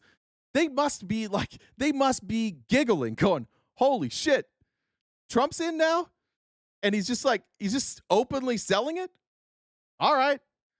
So now all of these people, outside of the money, right? Outside of is it fair that Donald Trump gets to make all this money? You have to understand that this is influence. You think Donald Trump is going to choose to do the right thing over $243 million? Do you think when push comes to shove, Donald Trump is going to choose you over money? This is leverage, folks. Donald Trump's not the king here. He's the mark. You're the mark. This isn't Donald Trump exerting his force over other people. It's him bending over for money because Donald Trump is a whore. Ironically, those of you who love purity culture, you elected the biggest slut this country's ever known. This dude will get down on his knees for any amount of money. And he will continue. There's no fucking chance he's going to choose America over his dollars. This slutty little bitch. And there is not a goddamn thing we can do or say that will make you give a fuck, because you are such cucky little bitches. I don't care if America's ruined. I voted for Donald Trump. I don't care if our economy's destroyed. Donald Trump is the greatest president on earth. And if our country goes down, that must be what Jesus wanted. That's where we're at. We're legitimately at that point. You guys have no fucking clue what he's doing because you don't want to. It's not that hard to understand. You just have to open your fucking eyes and you're like, I don't want to. Country goes to hell. And you'll just be like, yeah, Donald Trump, the country was going to go to hell anyways. It was going to be destroyed. And I know it got destroyed under Trump, but he was trying. He was our last hope. And I will never fault him for trying. It was Joe Biden's fault. Fucking Bernie Sanders. Nancy Pelosi. $1.7 billion he has made off of the presidency, and all of it coming almost exclusively at the hands of governments who have been our adversaries. Again, the people who funded 9/11. That's who's funding this. You're getting dick. He's getting billions. This is horrific. He's gutting the SEC. He's gutting the organizations that are meant to protect you. There's nothing. By the way, if you have cryptocurrency, I'm just saying, I'd get out. You might win. You might not. But there is no protection. Nothing. There's nothing there stopping all of these people from just stealing all of your money. And what the fuck does Trump care? He's just picking up his fee. $1.7 billion now. Do I have anything else in here? I want to go now. Trump. Last part. Trump Media. The family's fourth crypto venture is an attempt by Trump Media and Technology Group to reinvent itself. In April, the company capitalized on the new administration's crypto-friendly policies, which are helping you guys out so much, right? These crypto-friendly policies that are making all these foreign investors rich. They're not making you rich, but yeah, good. Yeah, it's really important that he did that. The technical difficulty of buying crypto has long deterred most small and unsophisticated investors, but under Trump, the SEC has made it easier for investment companies to sell crypto to anyone with a standard brokerage account through shares in what are known as exchange-traded funds or ETFs. This is why Mark Andreessen and Elon Musk and Peter Thiel wanted the Consumer Financial Protection Bureau gutted. And this is why they want the SEC gutted. They don't want oversight into their scams. What was keeping them from scamming you was a couple of government organizations, and now Trump gutted them. The ETFs that track the price of Bitcoin, Ethereum, or other digital assets. The policy change represents a giant advance for the crypto industry. Trump Media jumped on the bandwagon, making plans to sell Trump-branded ETFs, which will trade on the New York Stock Exchange. So now we have these nothings, these imaginary things that are nothing more than a reflection of popularity being traded on the New York Stock Exchange. But what could go wrong? To do so, the company formed a partnership with Crypto.com, a Singapore-based exchange. Notice they're not doing business with America again. How come every single business move that Trump has made has been with foreign countries and none of you? He's America first. You know how fucking stupid you have to be? Like, honest to God, how fucking stupid do you have to have somebody tell you they care about America and then every action they take is not America first? This is, again, the equivalent of somebody fucking your wife and she's like, I'm doing this for you. Okay. That sounds good to me, honey. Thank you. Thank you for sacrificing for me, honey. I appreciate it so very much. I'm using the Trump voice of how Trump always says that that's how his people talk to him. I'm starting to think it's true. Like, I think that might be a real voice because that's what it feels like. I understand why he does the voice now. Sir, please. That's what you all look like. He literally mocks you guys every day. When he talks about any of you guys coming and talking to him, he's always like, sir, I beg of you. He's talking about you, not us. He's talking about you. You guys are just these whiny little bitches. Thank you, sir. Thank you, sir, so much for making all of this money on crypto. No other president would have done this for America. To do so, the company formed a partnership with Crypto.com, a Singapore-based exchange that was fighting an SEC enforcement action, once again, for violating the agency's regulations. Crypto.com had sought to win Trump's favor by, how do you gain his favor? Donating $1 million to his inauguration. A few days after its deal with Trump Media, it announced that the SEC investigation went away. Here's $1 million. Say goodbye to your investigation. America first. This is America first. Those were Americans got screwed out of their fucking money. And Trump's like, yeah, it's fine. They gave me $1 million. You're like, thank you, sir. Thank you, sir, for making sure that these poor Americans didn't get their money back. We're so glad that you got another $1 million in your inauguration fund. Thank you, sir. It means so much to us. Dozens of better established investment firms are also setting up ETFs.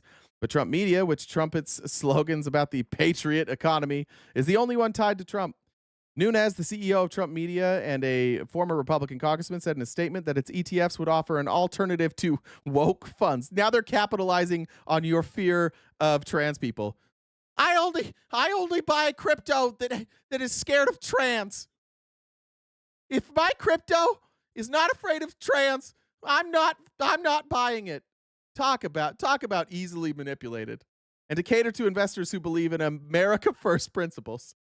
I invest in Trump's crypto because I'm America first. And of course, by America first, I mean Singapore and the UAE and Saudi Arabia and Qatar and China and virtually anywhere but America. That's what I mean by America first.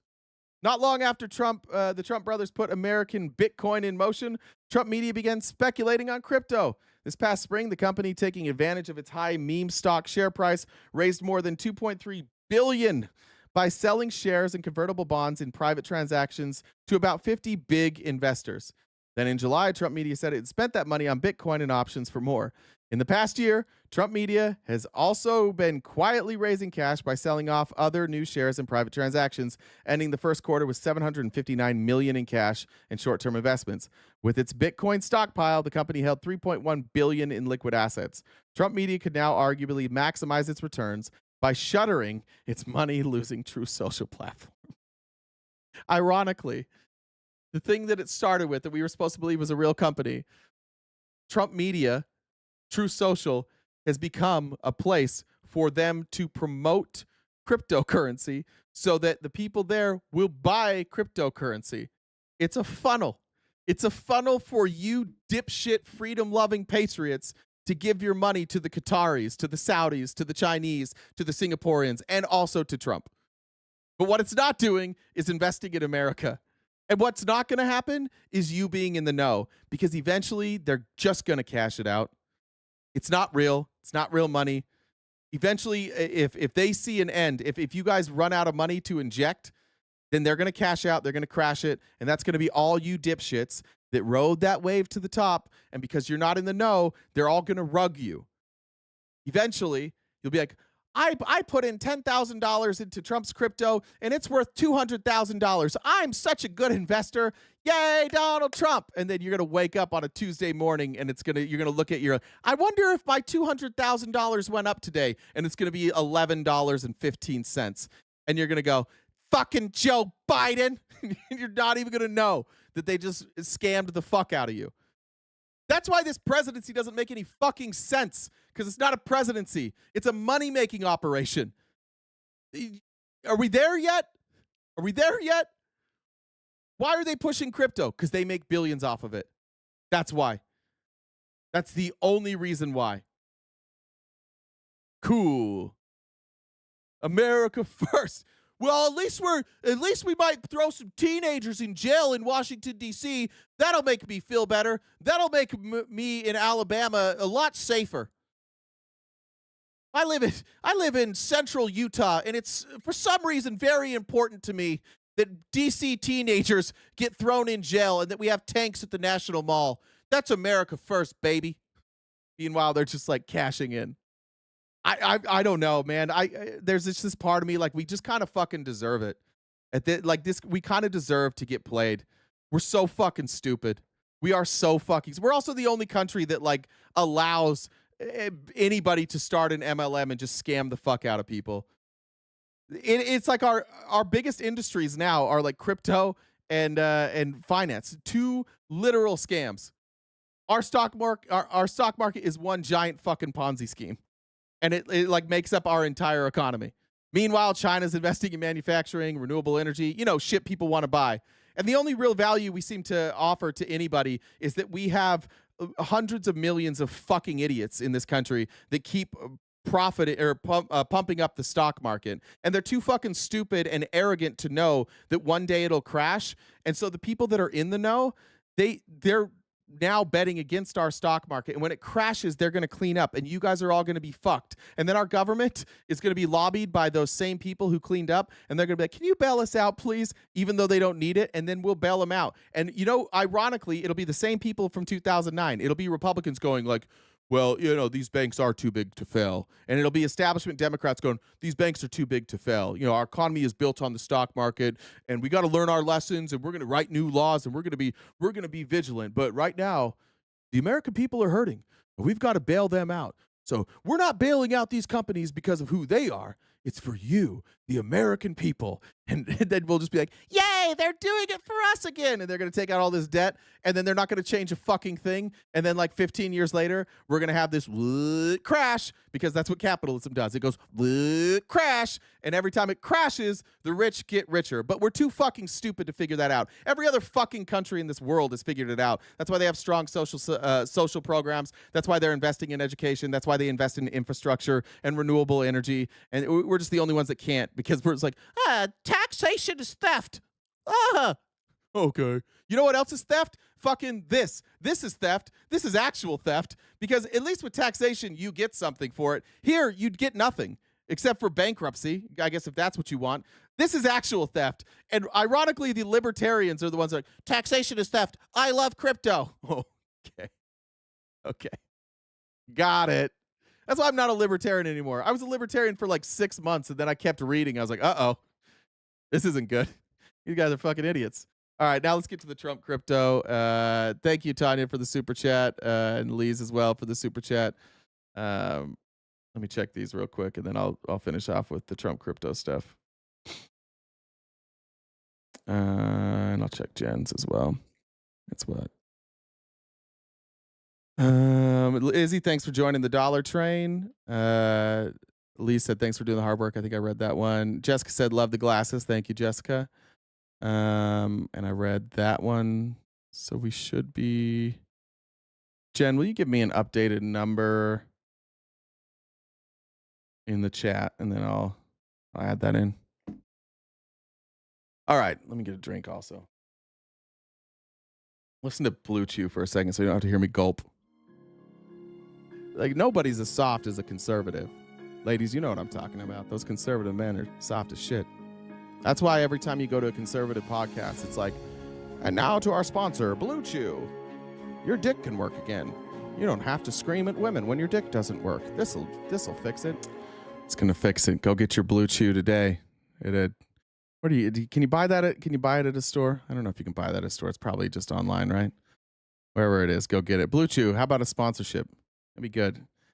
I would love that, because that would bring the incels in. They would talk about our dicks not working, but then they'd use the promo code. We'd choose the promo code, like something about Trump, MAGA 2025. And they'd go for it. All right, let's get to the Trump coins. You guys remember Trump launched 2 coins, the Trump coin and the Melania coin, 2 days before he entered office. 3 days, excuse me. 3 days before his second inauguration, Trump launched the 5th of his family's crypto vehicles, selling Trump a digital token. Trump doesn't purport to hold value in any way, as in the way that like Bitcoin or stable coins do. Nor does Trump entitle a buyer to vote on a company's future direction, as World Liberty's initial token does. It does not even convey the right to own a digital cartoon of Trump. It's a meme coin, a novelty, a bit of fun. The fun, for those who enjoy it, of paying Donald Trump. What do you get to do with this? You get to give Trump money. Yay! 8 years after his lawyer promised that his family would never exploit the presidency for profit, Trump had distilled that exploitation to its purest possible form. The Trump concept apparently originated with Zanker, the mastermind behind the Trump NFTs. On launch day, a partnership they formed began selling about 200 million Trump coins, while holding on to 800 million more. So Trump holds on to 80% of these coins, and they sell 200 million of them, and they say, like, every time somebody buys one, right? Every time people are buying it, the price is going up, as long as you don't have more people selling. Trump declared on Truth Social, "It's time to celebrate everything we stand for. Winning!" He's literally, it's you. You're the mark. Do you not see that you're the mark right now, folks? Who's he talking to? It's time to celebrate everything we stand for. Who's we? MAGA, right? Winning! And urged his fans to get your Trump now. The Financial Times calculated that within 3 weeks, sales of the tokens had netted $314 million. The venture also created a digital marketplace for people to buy and sell Trump, collecting additional fees when the coins were traded. So not only are they buying it and raising the price of his own coins, but when you buy it in that marketplace, you pay a percentage, which I think was 3%. It might say here. I think it's 3%. So every time you trade, a little bit of the value of your Trump coin goes to Donald, and he gets 75% of that, or 80%. I think 80% of that. And so even when you buy and when you sell, there's fees going directly to Donald Trump. Again, there's no utility here. That coin is worthless on its own. It does nothing. Its only real value is if people like Trump or people just want to put money into it. It's the only value here. According to the Financial Times, after 18 days, as the price of Trump soared to $75, then plunged to 17. Whoop! Oh. That rise to 75 was you guys, the mark. That was all just regular investors. That wasn't the rich folks. They already knew. They knew when it would go up and when it would go down. That was you guys. That was Trump tweeting it. That was rich people tweeting it. That was crypto people tweeting it. To the moon. Trump stock to the moon. And fuck. It went from 75 to 17. All that money wiped away was money that was cashed out by rich people on the backs of everyday people. He just ran a scam that fucked over his own fans. He set up you guys. He was talking to you. He said, buy this. And then they rugged you. He stole from you. He set you up to scam you. And at the end of that, you guys were like, I love him so much. That's what's great about this president. He doesn't play by the same rules. He'll scam anybody. He just likes scamming. That's what I like. I need a president who's not afraid to scam people. The venture made more than $36 million just in trading fees, bringing its total profit to $350 million. Since Trump holds all the leverage in the Zanker partnership, I assume that he has kept almost the whole take. On paper, the 800 million Trump tokens that the partnership still holds are potentially worth several $billion. Out of nothing. Keep in mind, he had 800 million coins, and they were worth, before Trump coin launched, the total value of all of his coins was 0. And then because he targeted his own people and said, go out and buy this, he now has billions of dollars in value. And who knows, that could go up or down. That could wind up being hundreds of millions. It could wind up being billions. But he made $350 million on that. So who the fuck cares? Even if it goes to 0, who cares? He invested $0. He made $350 million. And all he had to do was tell you cucky little bitches what to do. Do it. Okay. Yeah, I'll do it. What do I do? Give me your money. Okay. Will I make money? Nah, probably not. You're going to think you are for a minute, and then you're fucked. Okay, that's fine. That's fine. America first. You know, he's the president, so America first. He's like, I can't believe these dumb motherfuckers are still doing this shit. Even after that, 2 days after he launched that scam, they're like, holy fuck, this went well. We made so much money. They wouldn't fall for it again, though, would they? Well, let's find out. 2 days later, Trump began selling Melania meme coins, quickly earning about $65 million in sales and trading fees. Oh, another cool $65 million. I'll just use my wife.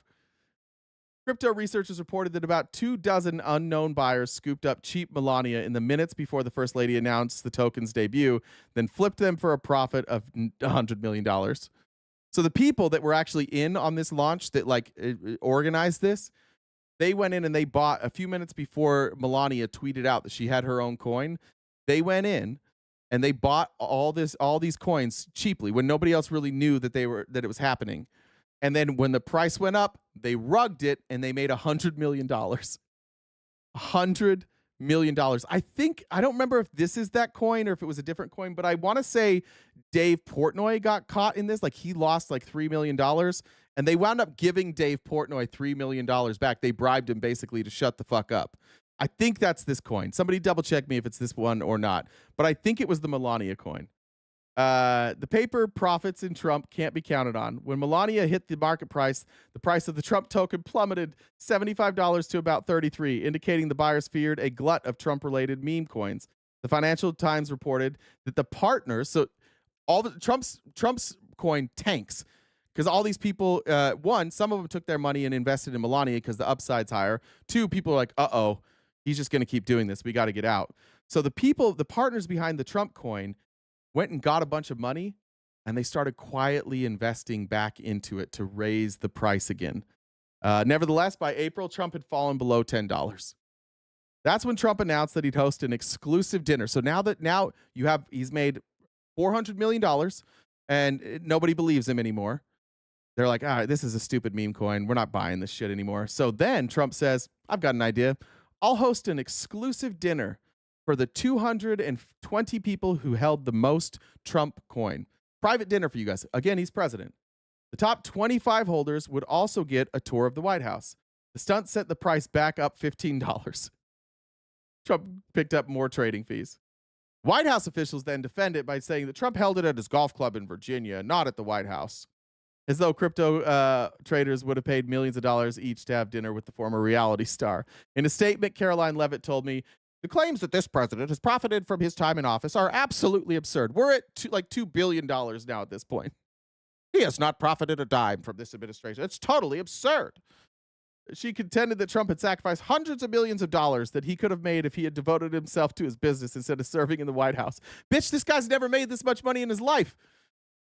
Like 2 weeks worth of this cryptocurrency was worth more than all of the money he made on Apprentice combined, which was at the time the thing that he made the most money on.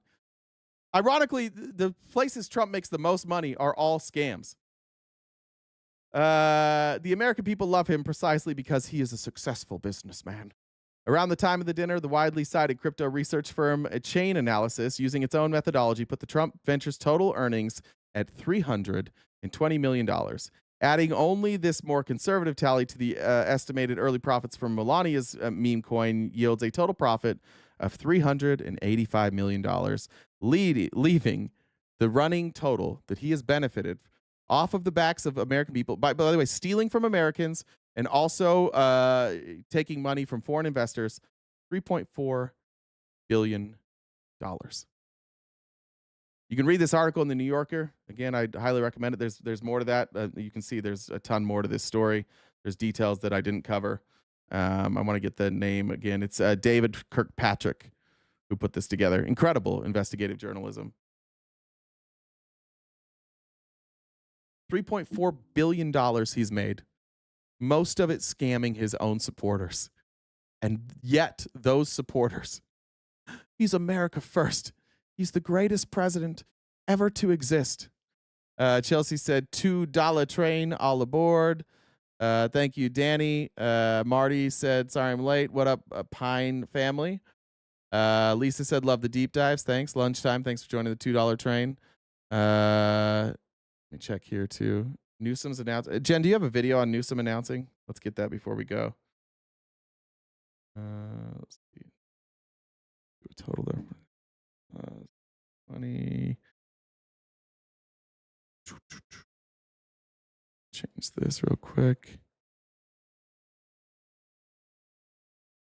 All right. Well short of the goal today. That happens sometimes. Let me see if Jen, do you, well, I can go to Twitter too if you don't have it. Probably pull it up quicker on Twitter.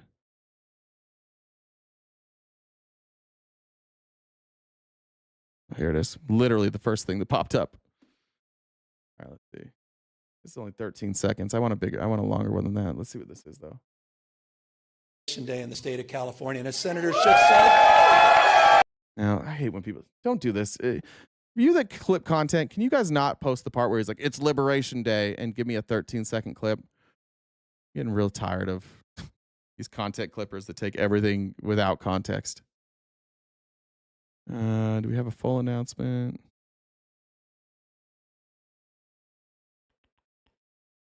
One's a minute. Let me try YouTube.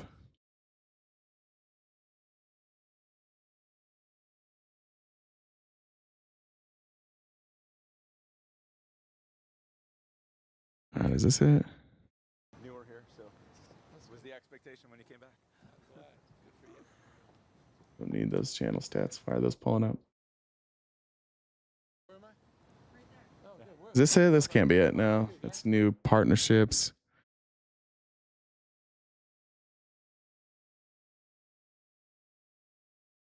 Okay. One thing There it is. and do another. I just sent you a link. I You'll got have to it. go into it. I literally a ways. I just pulled it up right when you said that. I found it right then. That's not the one. I mean, this is it. No, the background, the one he already announced, it was the background that you had before. It's not that one. Oh, this is him just answering questions. Yeah, I just sent you a link. You'll have to scroll Okay. into it a little bit because other people are speaking. But All right, let's see.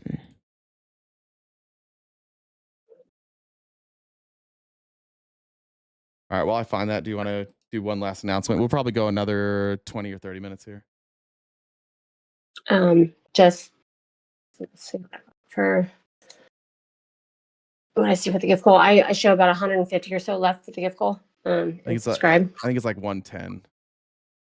Okay, 110 left in the goal, and subscribe if you haven't already. Yeah, no, that's about it. So I'll have to drop out here soon. I've got a phone call for Spawn. So. Okay, cool. All right, I'll play this.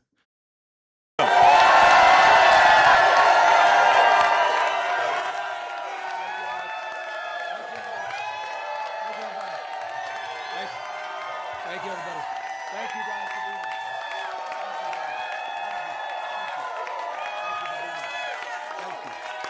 Thank you. Thanks, Q, Danny. When we fight, we win. When we fight, we win. Don't do that. Don't do that. Don't do that, please. You're celebrating, like we're celebrating an announcement of that California is going to have to cheat. Could we just? I don't like the happiness here. If we're being honest, this is not a good day for America. I think this is the right thing to do. This is not good. This is a very bad thing for America. Tiffany said, "Ben, a minute, thank you," and Jermaine said for entertainment. Thank you. Thank all of you. In the spirit of that African proverb that Senator Padilla was referencing. You want to go fast, go alone. You want to go far, go together. And I look back at this audience, and I look at all of you united in this cause, and I'm reminded where we are at this precious moment in time. We are in Los Angeles. The most diverse city in the most diverse county, in the most diverse state, in the world's most diverse democracy. Yeah, I guess that's fair. Maybe I was a little unfair. I guess if people are happy because they feel like historically nobody has fought back or the last few years, I guess that's fair. I might have been a little early on that. I apologize. You guys can be happy about it, I guess. I'm just sad about it. But now that you say that, I am used to Democrats not fighting back. So yeah, I get it. My bad. My bad on that one. Thank you, chat. Keeping me honest. And I've long believed that the world looks to us, to all of you, to see that it's possible to live together and advance together and prosper together across every conceivable and imaginable. Jago, Texas. I was a Trump fan, but no longer. Thanks for the insight. Thanks, Jago, Texas. Welcome to the team. Marianne, thanks for the super chat as well. Difference. What makes LA great, what makes California great, and what makes the United States of America great is that at our best, we don't tolerate our diversity, we celebrate our diversity. And it's a point of pride because we're all in this together. Thanks, Ryan. Where are we? At Democracy Center. And right outside, at this exact moment, are dozens and dozens of ICE agents. Fuck 'em. Donald Trump, You think it's coincidental? No. Donald Trump and his minions, Tom Homan, tough guy, clearly decided, coincidentally or not, that this was a location to advance ICE arrests. Indiscriminate? Perhaps. We'll find out later. It was certainly indiscriminate when a 15-year-old disabled boy had a gun put to his head in Los Angeles trying to go to school just a few days ago.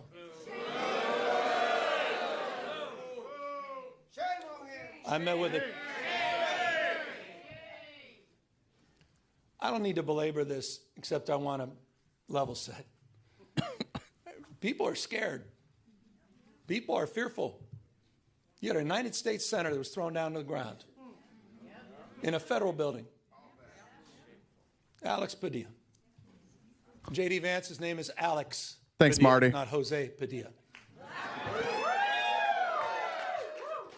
That's the Vice President of the United States. It's another museum. Sorry, I had the volume down. My bad. I just turned it up there. Ty said, can you pull up his Twitter trolling Trump? Thank you for your attention to this matter. Maybe if we have time, yeah.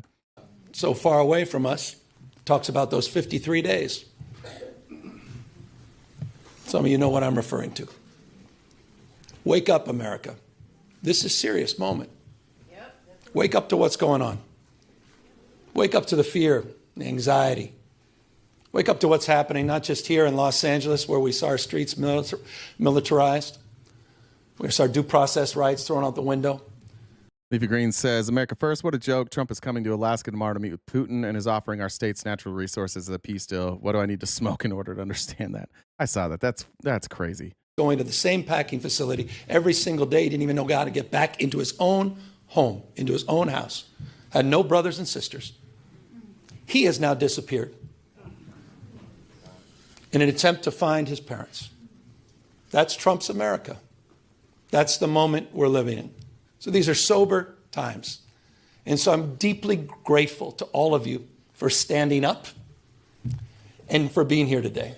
I'm grateful for all the elected officials that are here, members of Congress, not just our 2 U.S. senators, to members of the California legislature for having the courage of their convictions, for standing tall and standing firm, to recognize today is Liberation Day in the state of California. And as Senator Schiff said, thanks, Zach, for joining the Dollar Train. Appreciate you. Trump, you have poked the bear, and we will punch back.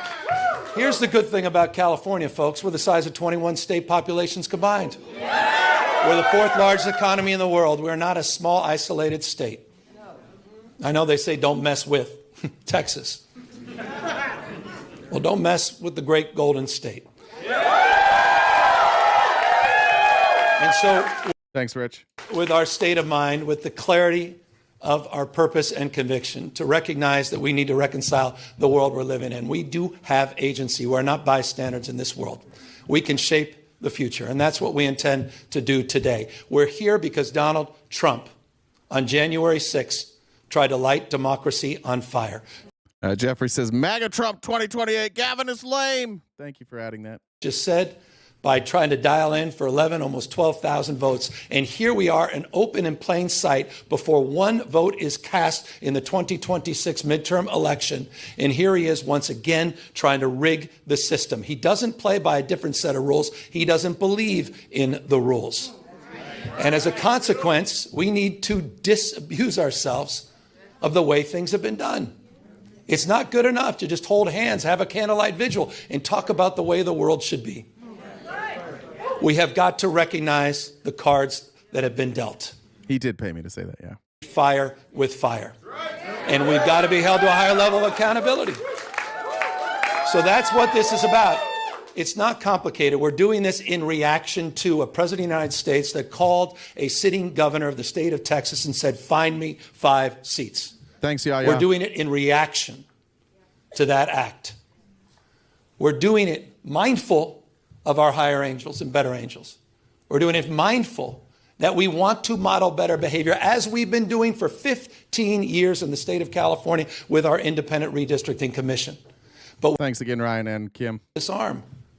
We can't stand back and watch this democracy disappear.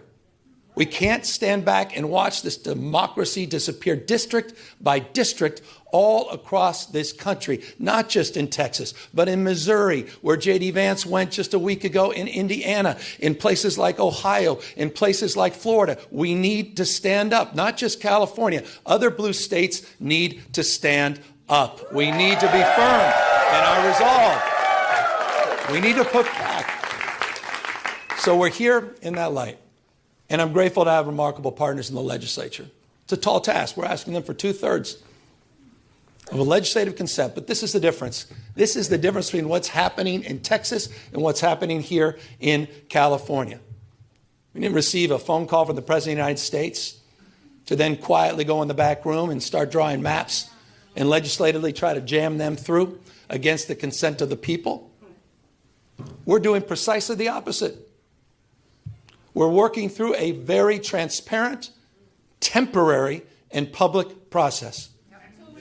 We're putting the maps on the ballot, and we're giving the power to the people. This will be the first redistricting that's ever done that. Somebody tell me that this guy right here isn't RFK if RFK didn't do heroin for 15 years and get a brain worm. You can't tell me that's not RFK, like a healthier version. That's the difference. We tried to raise Tanya. the standards, and these guys are not playing by any set of rules. So this time requires us to act anew, not just think anew. And so I'm grateful to all of the remarkable leaders that have stepped up this unifying effort here in the state of California. And we'll be asking for the people on November 4th, a special election coinciding with a lot of local municipal elections, to provide a temporary pathway for congressional maps. We will affirm our commitment to the state independent redistricting after the 2030 census, but we're asking the voters for their consent to do midterm redistricting in 2026. Look, I'm not a big fan of Gavin Newsom, like as president, but there is like this part of it that he makes MAGA seethe, like they're falling apart, and there is something to be said about that, like that may drive him to be the front runner. He would not be my choice, but the way that he's acting right now, like this is gonna firmly put him in the front runner status. 2028 and 2030 for the congressional maps to respond to what's happening in Texas, to respond what Trump is trying to excite. And we'll do so in a way that also affirms our desire as a state to level the playing field all across the United States. We believe in a national independent redistricting framework. And we believe that's the right goal and the right thing to pursue. And I will just state for the fact, Zoe Lofgren, who runs our California delegation, she authored the bill. Democrats unanimously supported that National Independent Redistricting Commission. Republicans were nowhere to be found. They want to rig these elections, and they want the power that gerrymandering provides, because they know what Donald Trump knows. He's going to lose the midterms. The reason I don't really like him is because he just policy-wise, he as president, you drive the policy, and he's just far too moderate. And I think that one of the things that Democrats, the fairest criticism of Democrats, is that they never do enough. It always seems like they're fighting a little bit scared on certain policies, and I just think that he has too much.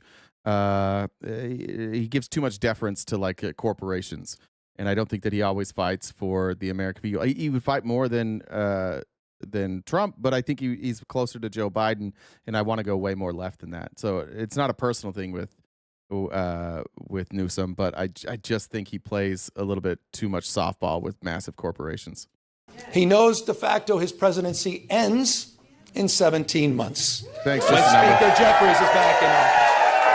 He knows it. Why else would you try to rig the system? Why else would you make the phone call? He's a failed president.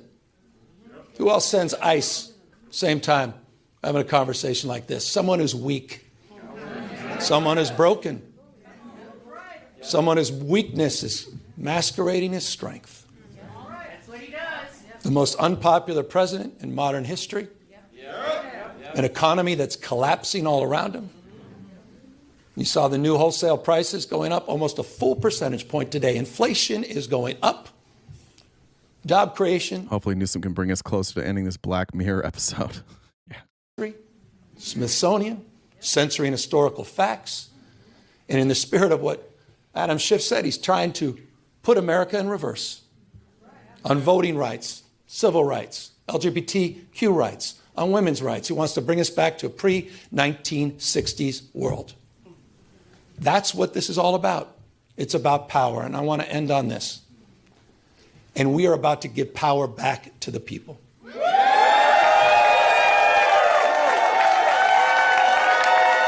You have, on November 4th in California, you have the power to stand up to Trump. You have the power to declare that you support a system that is not rigged. You have the power on November 4th to stand up for people that are being bullied. You have the power to stand up for people that are being intimidated. You have the power to stand up to the rule of law.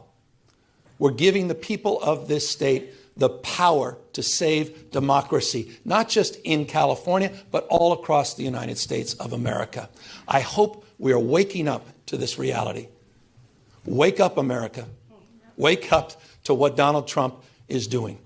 Wake up to his assaults. Wake up to the assault on institutions and knowledge and history. Wake up to his war on science and public health. In his war against the American people. This is a guy who lays claim to want to get a Nobel Prize, sitting there and bending his knee to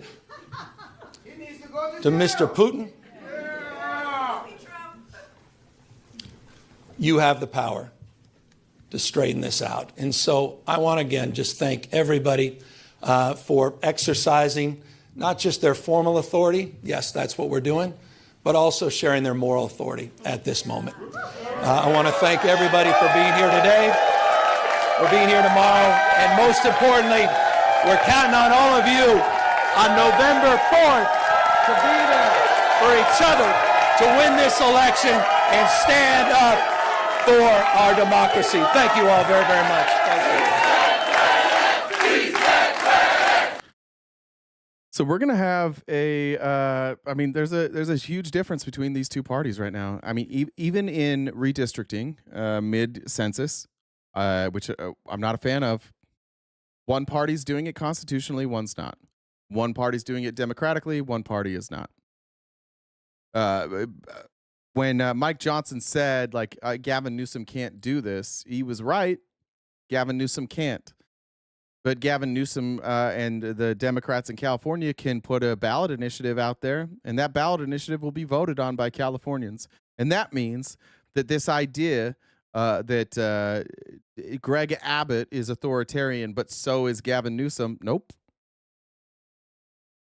What are you going to say? Republicans, where's your vote? Does your vote not matter? You guys were forced to have Kamala Harris. Oh, okay. There's a significant difference between our two parties. And the biggest difference between the two parties right now is that one is led by somebody that everybody views as daddy, and they're afraid to disappoint. And the other one is a cooperative. The other one has no real leader. There's a handful of leaders. I take back what I said before when I see these people happy right now. Like, I do get it. I do. Like, for if you're not like in Trump world, if you're not like living inside that dude's asshole, I do want to step back just a little bit and reflect. We are living in times that nobody else has lived through in this country. We've never seen anything like this.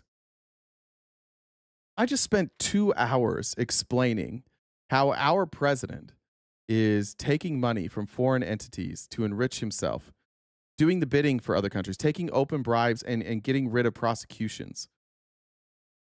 And it will not change the mind of hardly a single MAGA voter. In fact, they'll double down on it. And it won't matter what Trump does. If after this announcement, if he was walking off the stage and the United States military ran in and handcuffed all of these people and said, Democrats are an enemy to the people and you're all going to jail, he wouldn't lose a voter. Those of you that come in here and talk shit to me every day, you would be like, fuck yeah, love this shit. I love this shit. And this is like that backed into a corner feeling. That's where you're at right now. Where you're at right now is you can't explain any of this shit. You can't explain why this is happening, and it's never happened before. And you're desperate to play whataboutism to get out of this. But let me just be realistic about where we're at currently. The president of the United States is owned by foreign investors, completely and totally. He wants you right now to believe that his plan of tariffs is working. And he wants you to believe that by showing you data from the months previous when his tariffs were not into effect. I don't know if the strategy was on purpose or not, but Trump announced tariffs, and every economist came out and they're like, these tariffs are going to cause inflation. And Trump's like, no, it won't. And you guys were like, no, it won't. And then about 6 months later, inflation has only gone up slightly. And now you guys are all out here celebrating. You're like, see, told you so, told you. You guys were wrong again.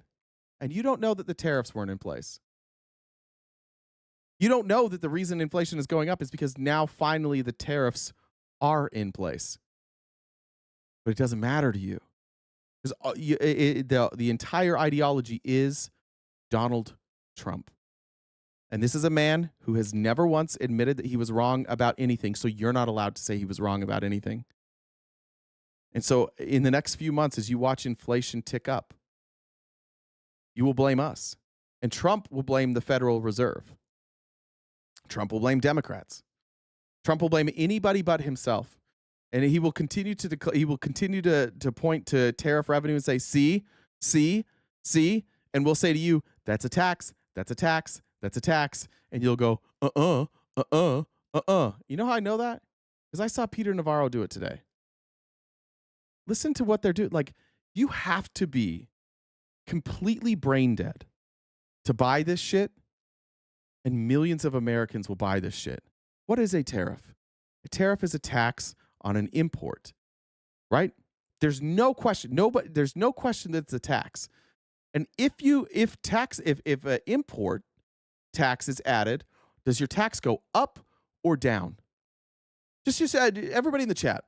If a tariff tax is added on an import and that price is applied to the import and the customer pays it, did your tax go up or did it go down?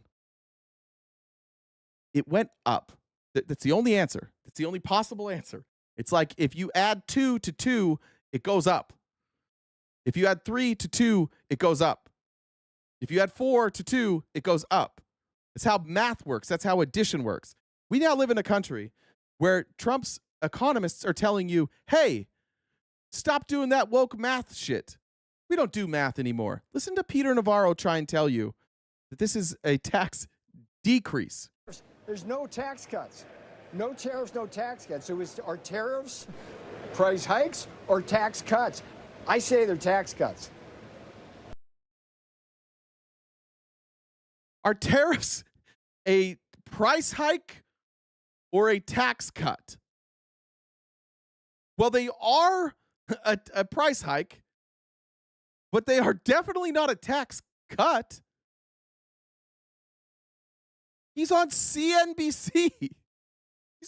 This guy works for the president. He knows he's wrong. They're still just banking on you dipshits being dipshits forever. It's getting laughable because before, like, they would say shit and you'd be like, oh, I don't really know. We'll see how it plays out. And so we could give you a little leeway, but now they're telling you math isn't math. No. A tariff. I know that a tariff is a percentage that's added on to the price, but it's not. It's actually taking away. Just don't look at the number. I know the number's higher, but it's actually less, okay? And a lot of MAGA are like, yeah, I guess it makes sense to me. I mean, many economists would say that they're tax hikes. Look, I see the MAGA here saying if you buy American, it's not a tax increase. True, but it's never a tax decrease, right? There's never a way that a tariff is a tax decrease. It could be nothing. If there's no tariff, there's no increase or decrease. And if there is a tariff, it's an increase. What it can never be, what is impossible for it to be, is a tax decrease. And look, MAGA, look at the MAGA in here scrambling, going, buy American. Okay, but he's not telling the truth. It's just math. Because ultimately a consumer will pay for some of those increased prices. Look, that debate has been going on since the first term, and most economists just don't agree with us. The problem with most economists is they got it wrong the first time around, just spectacularly wrong. So no, they didn't. Almost every economist said that the tax, go back and look at it. They said that the tax cuts would lead to increased spending, that it would explode the deficit, and it would lead to a recession. And we did have a recession. We had a recession during COVID. And it's fair to say that that wasn't Trump's tax cuts that led to that. However, before we had COVID, by every metric, we were leveling off. And economists all over the country were warning of a recession coming. I've said it before, but like Trump was kind of saved by COVID. Had COVID not come, he might have won. And if he would have won, he would have been dealing with all the shit that Joe Biden dealt with. Exploding deficit. You wouldn't be able to blame COVID for it. You'd have stagnant growth. We would have had a recession. Like, it's coming. But to say like they were all wrong, they weren't wrong about what math is, dipshit. Well, the problem with all these economists is their predictions were wrong. So that means that when I say adding a tax is actually taking away, it's actually lowering the price, because they were wrong about a prediction, that means I get to now tell you what math is. I get to recreate what math is in my own head. This is what, and it works. It works for you. That's the craziest part.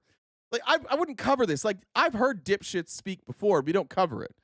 Right? I've heard dumb people say dumb shit. It happens every day, and we don't cover it. But he works for the White House, and you guys you're arguing with me. I'm shocked there's any pushback here. A tariff is never a tax decrease. And his evidence for tariffs being a tax decrease is economists predicted something wrong.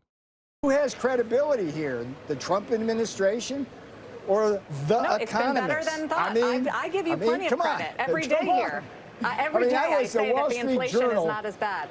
The Wall Street Journal blamed me for. Listen to this too. She's like, I give you credit every day. It's not as bad as some people said it would be. It's bad. It's not good. Like, but I give you credit. The inflation hasn't been as bad as they said. She's leaving out the part that the tariffs largely have not been put into place. But even she's saying, like, even CNBC, this is the alternate reality we have to live in now. Peter Navarro was like, we're so amazing, and math isn't math. And she's like, what? He's like, yeah, they got it wrong. And she's like, okay, I gave you credit. It's not as bad as some people said. And he's like, see, we fucked up, but not as bad as some people thought we might. So don't we have the credibility here? Lead editorial saying the Navarro recession because of the tariffs in the first term, and all we got was robust growth and no inflation. So we had inflation the whole time. We also didn't do massive tariffs like this. We didn't do this in the first time. Like, that's crazy. It's like saying you predicted that when I punched you in the face that your nose would bleed, and then I never punched you in the face, and you're like, look, my nose didn't bleed. They were wrong. Yeah, there was another part of that. Because you were floating, he wanted to do this tariff thing. He wanted to have the trade war where we tariffed everybody, and we didn't do it. So now him saying, like, they told me that I'd fail in the first time, and we saw growth. Yeah, because they didn't do what you said, bitch. Nobody wanted to listen to you. Trump's administration was like, shut the fuck up, man. Nobody listened to you. But now anybody with a brain no longer wants to work with Trump. They want nothing to do with him. So now he's left with you, and you come back and like, I fucking told you so. They didn't do it, dude. This didn't happen. And I love watching CNBC. Like, when the data comes out, you got the Leisman Santelli show. It's like, it's like the Thriller in Manila. I always think Rick kicks his butt, but Steve has his fans too. But this is why you guys are able to have a lot of viewers. There's just a lot going on to parse.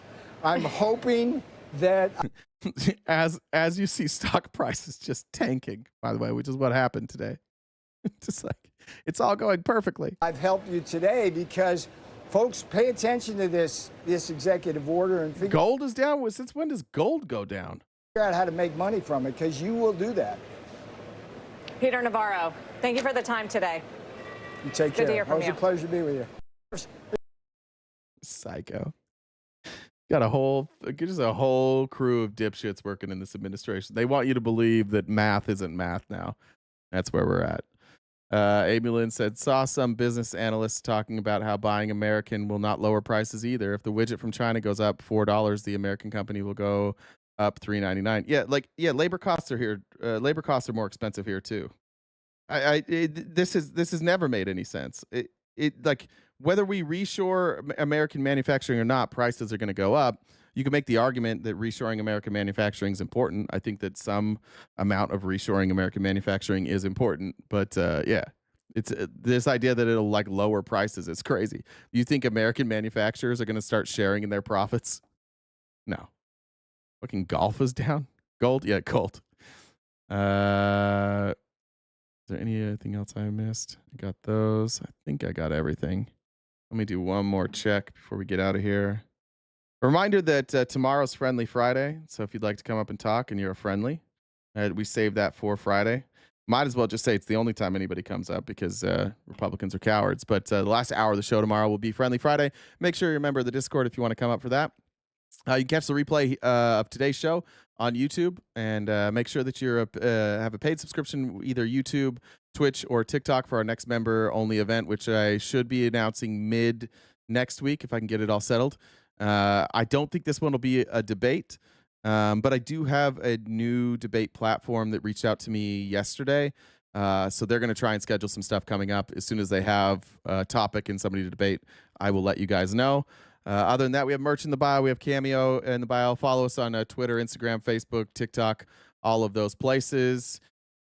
And I enjoyed it today. I hope you guys enjoyed the deep dive today. Those are always my favorite day. It looks like I was wrong. I thought the viewers would plummet. So good on you guys for sticking through while I read the longest fucking article ever. Thank you for all the kind words and the DMs and the support this week. It's been a long week. Thanks to Jen for sticking with it, and all of our mods on TikTok, on Twitch, and on YouTube. Let me see. Kristen wins on TikTok today for most coins, followed by UA Dolphin, None Ya Goddamn Business, Amanda, R. Baron, and Chels. Thank you guys so much. We'll see you tomorrow morning and every weekday morning, 9:30 a.m. to 1 Pacific Standard Time, right here, wherever you're watching today. Hope you guys have a beautiful rest of your day. Stay cute and cool, and have a great summer.